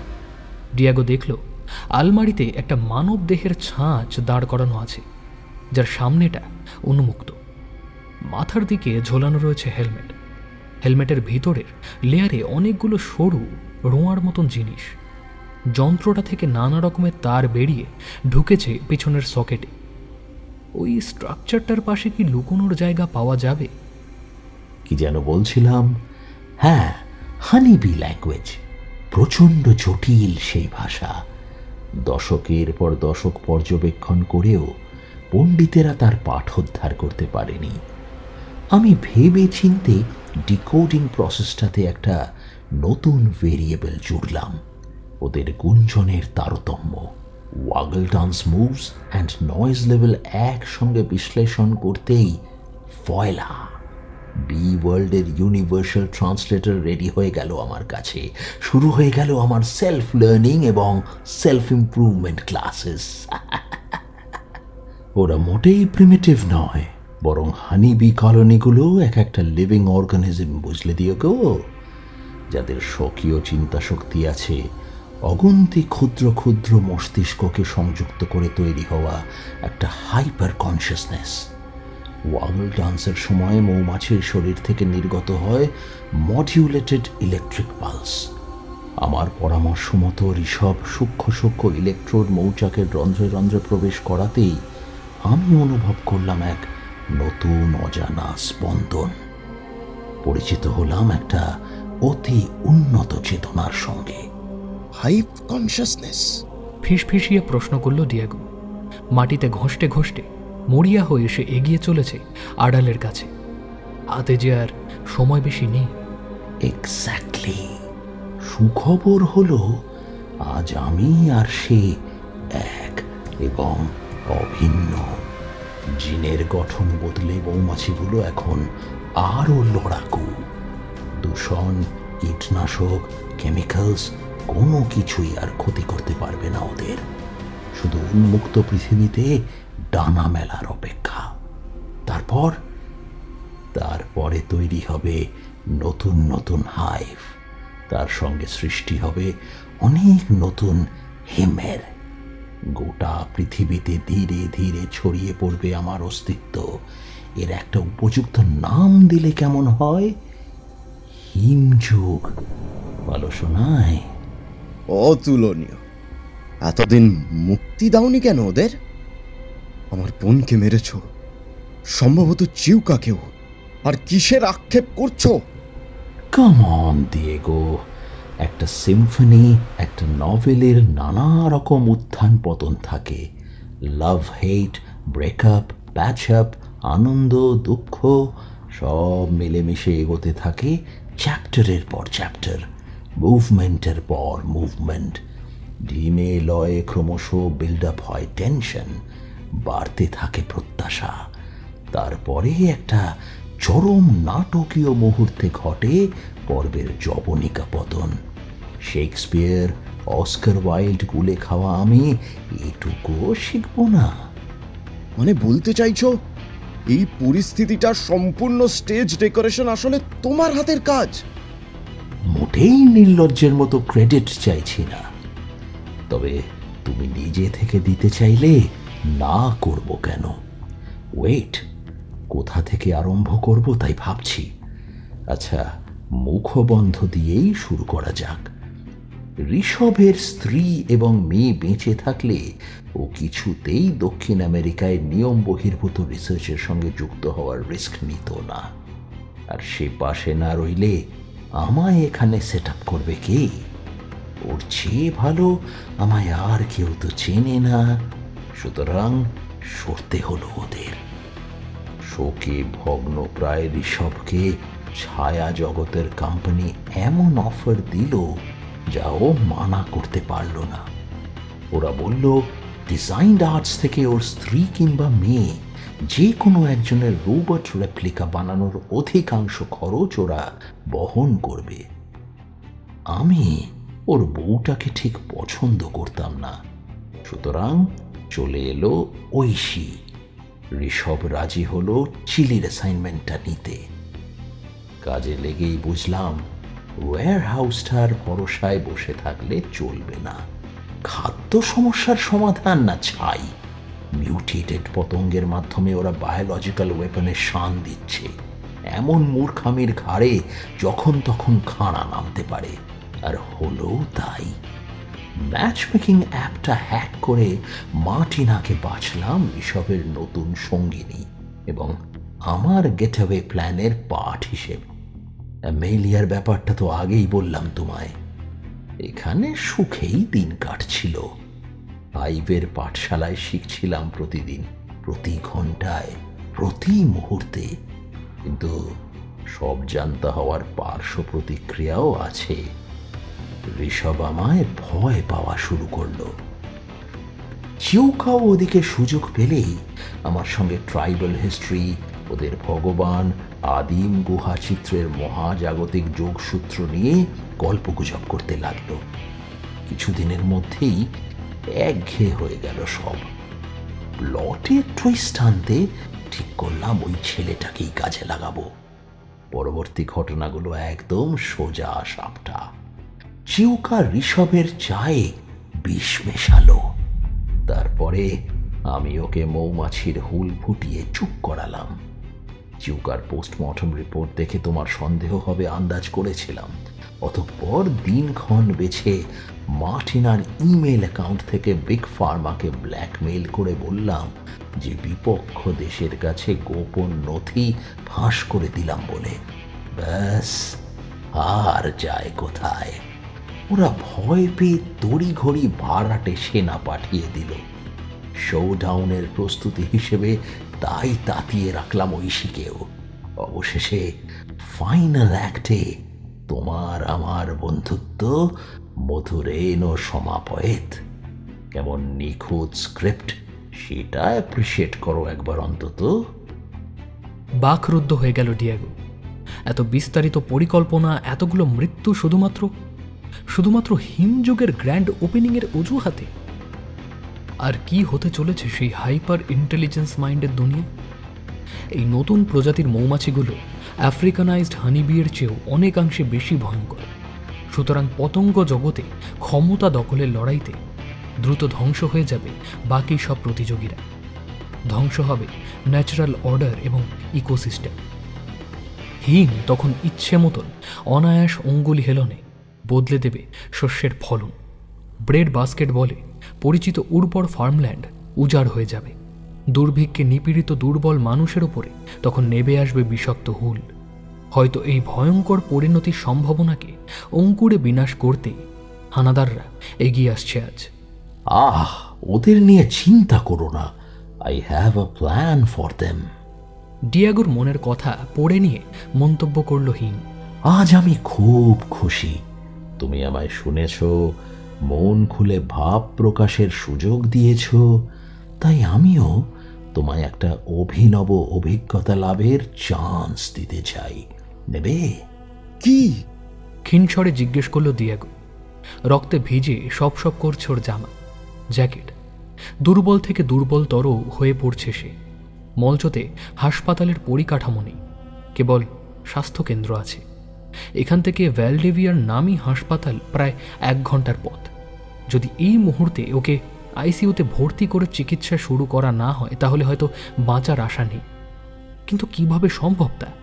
আমি চাই সময় ফুরিয়ে আসার আগে তুমি উপলব্ধি করো যে দেহজ সীমাবদ্ধতার বাইরে ত্রিকালজ্ঞ চেতনা কেমন অসীম, কেমন অবিনশ্বর।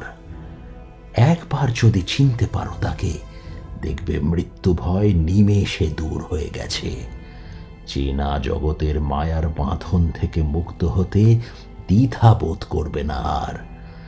I can create that experience for you. যদি চাও তবে বিলম্ব করো না, ওই হেলমেটটা একবার মাথায় চাপিয়ে নাও। আমি আর ঋষভ মিলে ডিজাইনড আর্টসের মেশিনটার অনেক আপগ্রেড করেছি। ঐশীকেও পরখ করিয়েছিলাম, কিন্তু দুর্ভাগ্যক্রমে ওর হার্ডওয়্যার ফেল করে গেল। একটানা 7-8 রাউন্ড গুলির শব্দ কানে এলো। দরজার তলা দিয়ে ল্যাবরেটরির দিকে বাইরে দেখা গেল কতগুলো ছায়ার নড়াচড়া। ওরা এসে গেছে। দেহের অবশিষ্ট শক্তি একত্রিত করে আলমারি সদৃষ্ট ধাতব বাক্সের মধ্যে দাঁড় করানো ছাঁচে নিজেকে সঁপে দিল দিয়াগো। মাথায় টেনে নিল হেলমেটটা। অমনি ছাঁচের পরিধি থেকে বেল্ট পরিবর্ধিত হয়ে আঁকড়ে ধরল ওর কোমর। হেলমেট থেকে বেরিয়ে আসা অসংখ্য সূক্ষ্ম রোয়া ছুঁল তার খুলি। নিমেষের মধ্যে বিদ্যুৎ স্পৃষ্ট হল সে। নীলভ চোখের আলো, কোটি কোটি মধুকরের সম্মিলিত হাইভ কনসেশনের কৃষ্ণ গহ্বর হয়ে গিলে ফেল যেন তাকে। তারপরে নিঃসীম আধারে ফুটে উঠল অগুন্তি আগুনের বলয়। কি ওগুলো? ধকধক করে জ্বলতে থাকা চোখ নাকি? অসংখ্য ক্লেদান্ত কর্ষিকা কিলবিলিয়ে জড়িয়ে ধরল দিয়াগোকে। অবিশ্বাসী হলেও ওর মনের কোণে কোথাও অন্তিম মুহূর্তগুলোর একটা কল্পনা দানা বেঁধেছিল। ভেবেছিল ওর যে নিঃসঙ্গ বেদনা দিনের পর দিন গোলাপের পাপড়ি হয়ে ভিজেছে ভোরের শিশিরে, সে দুর্বার ক্রোধ বালুঝড়ের মতন ঘুরপাক খেয়েছে দুঃখের মরুভূমিতে, তাদের সম্পৃত করবে এক পবিত্র দেবদূতের চরণে। তাঁর আলিঙ্গনে শান্ত হবে বুকের তোলপাড় হওয়া কষ্টটা।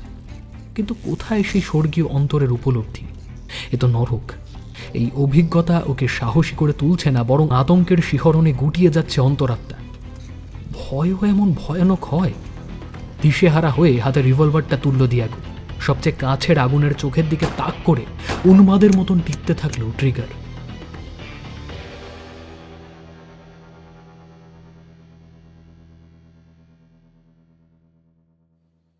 কপাট আলগাভাবে লাগানো থাকলেও মার্কো সোজাসুজি ঢুকল না ল্যাবরেটরিতে।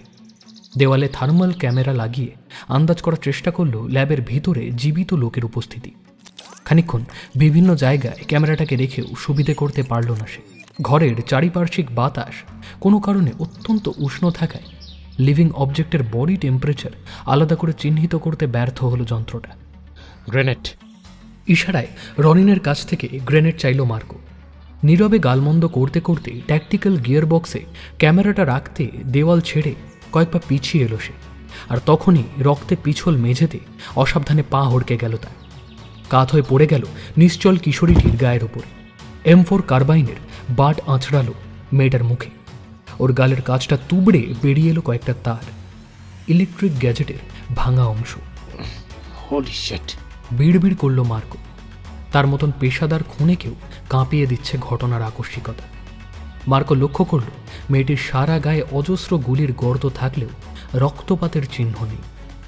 হ্যাঁ, ঠিকই তো। যন্ত্রমানবী না হলে তার গোটা টিমকে এমনভাবে মোকাবিলা করা কোনো একলা মানুষের পক্ষে সম্ভব নয়। খুব কাছ থেকে বার্স্ট মোডে এর গায়ে বন্দুকের ম্যাগাজিন খালি করেছিল স্টিভ। এই ঘরের মেঝেতে যেটুকু লাল রং দেখা যাচ্ছে তা অবশ্য স্টিভেরই। গলায় আমূল বিদ্ধ ছুরিটা নিয়ে সে শুয়ে আছে 1 ফুট দূরে। রনিনকে লিড করতে বলে তার পিছনে এসে ঝুঁকে দাঁড়ালো মার্কো। রুম ইন্টারভেনশনের অভ্যস্ত প্রথা অনুযায়ী চকিতে কপাট খুলে ভিতরে গ্রেনেড গড়িয়ে দেওয়ার কথা।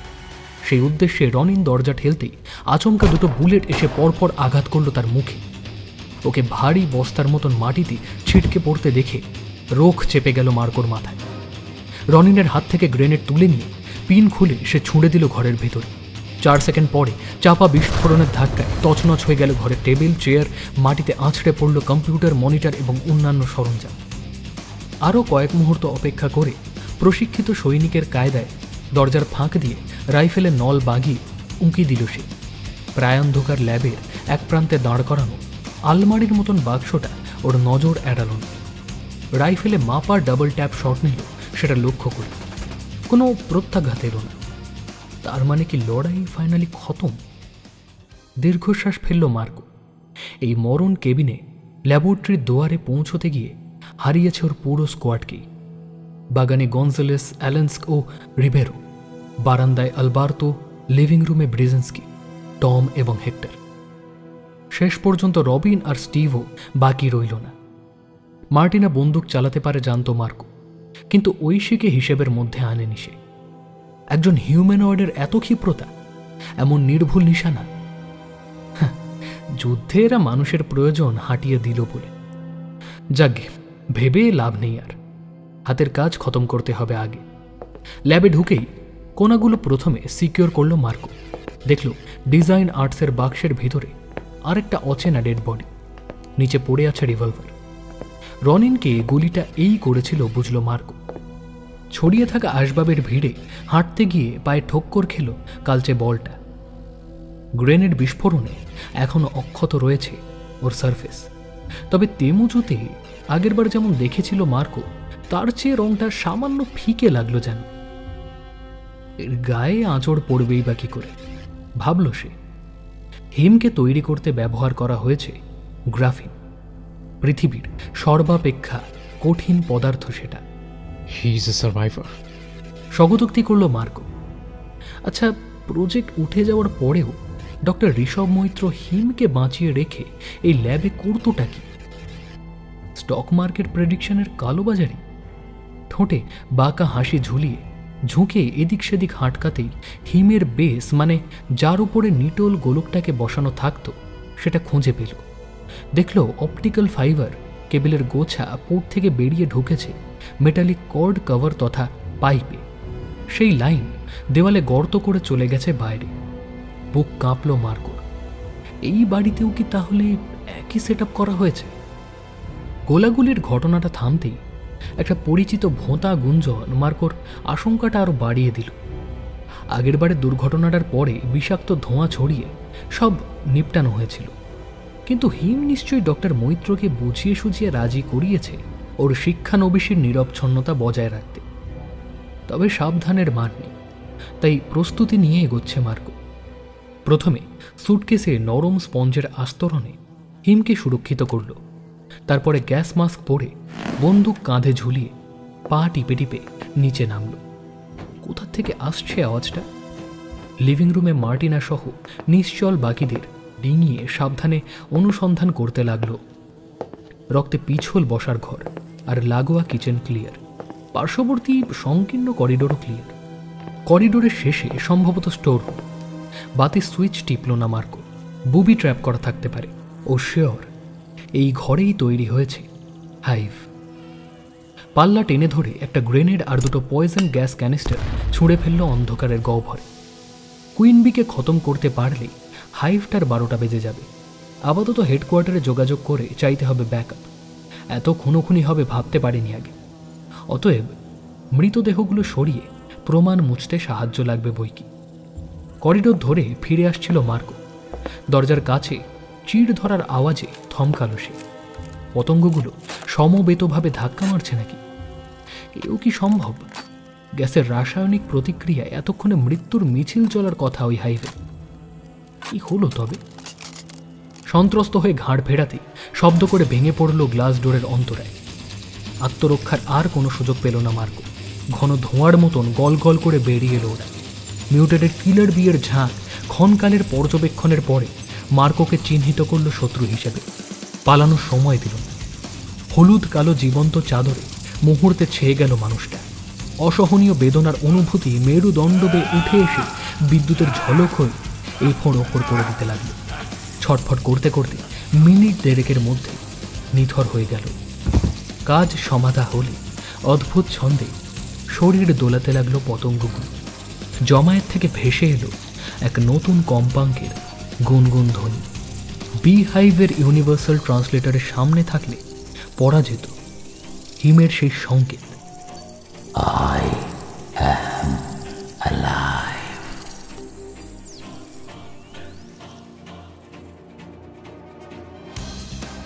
কেমন লাগলো আজকের গল্প জানাতে ভুলবেন না আপনাদের মূল্যবান কমেন্টসের মাধ্যমে।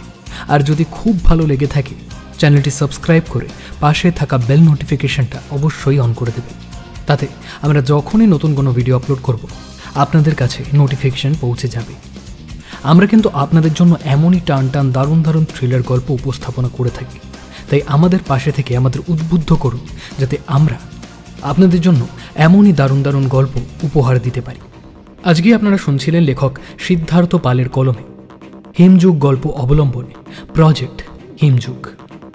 গল্পের বইটি সংগ্রহ করবার লিঙ্ক কিন্তু ডেসক্রিপশন বক্সে দেওয়া থাকবে, অবশ্যই চেক আউট করতে ভুলবেন না। আজকের গল্পে যেসব কলাকুশলীরা অভিনয় করেছেন তাদের ডিটেলস দেওয়া থাকবে ডেসক্রিপশন বক্সে। আজকের গল্পে শব্দ সংযোজন আবহে দাস স্টুডিও, প্রচ্ছদ অলঙ্করণে রৌনক, গল্পটির বেতার নাট্যরূপ দিয়েছে তুহিন, গল্পের পরিচালনা এবং পরিকল্পনায় আমি সন্তু। তাহলে আজকের জন্য এটুকুই, ফিরব আরও একটি টান টান থ্রিলার গল্পের সাথে।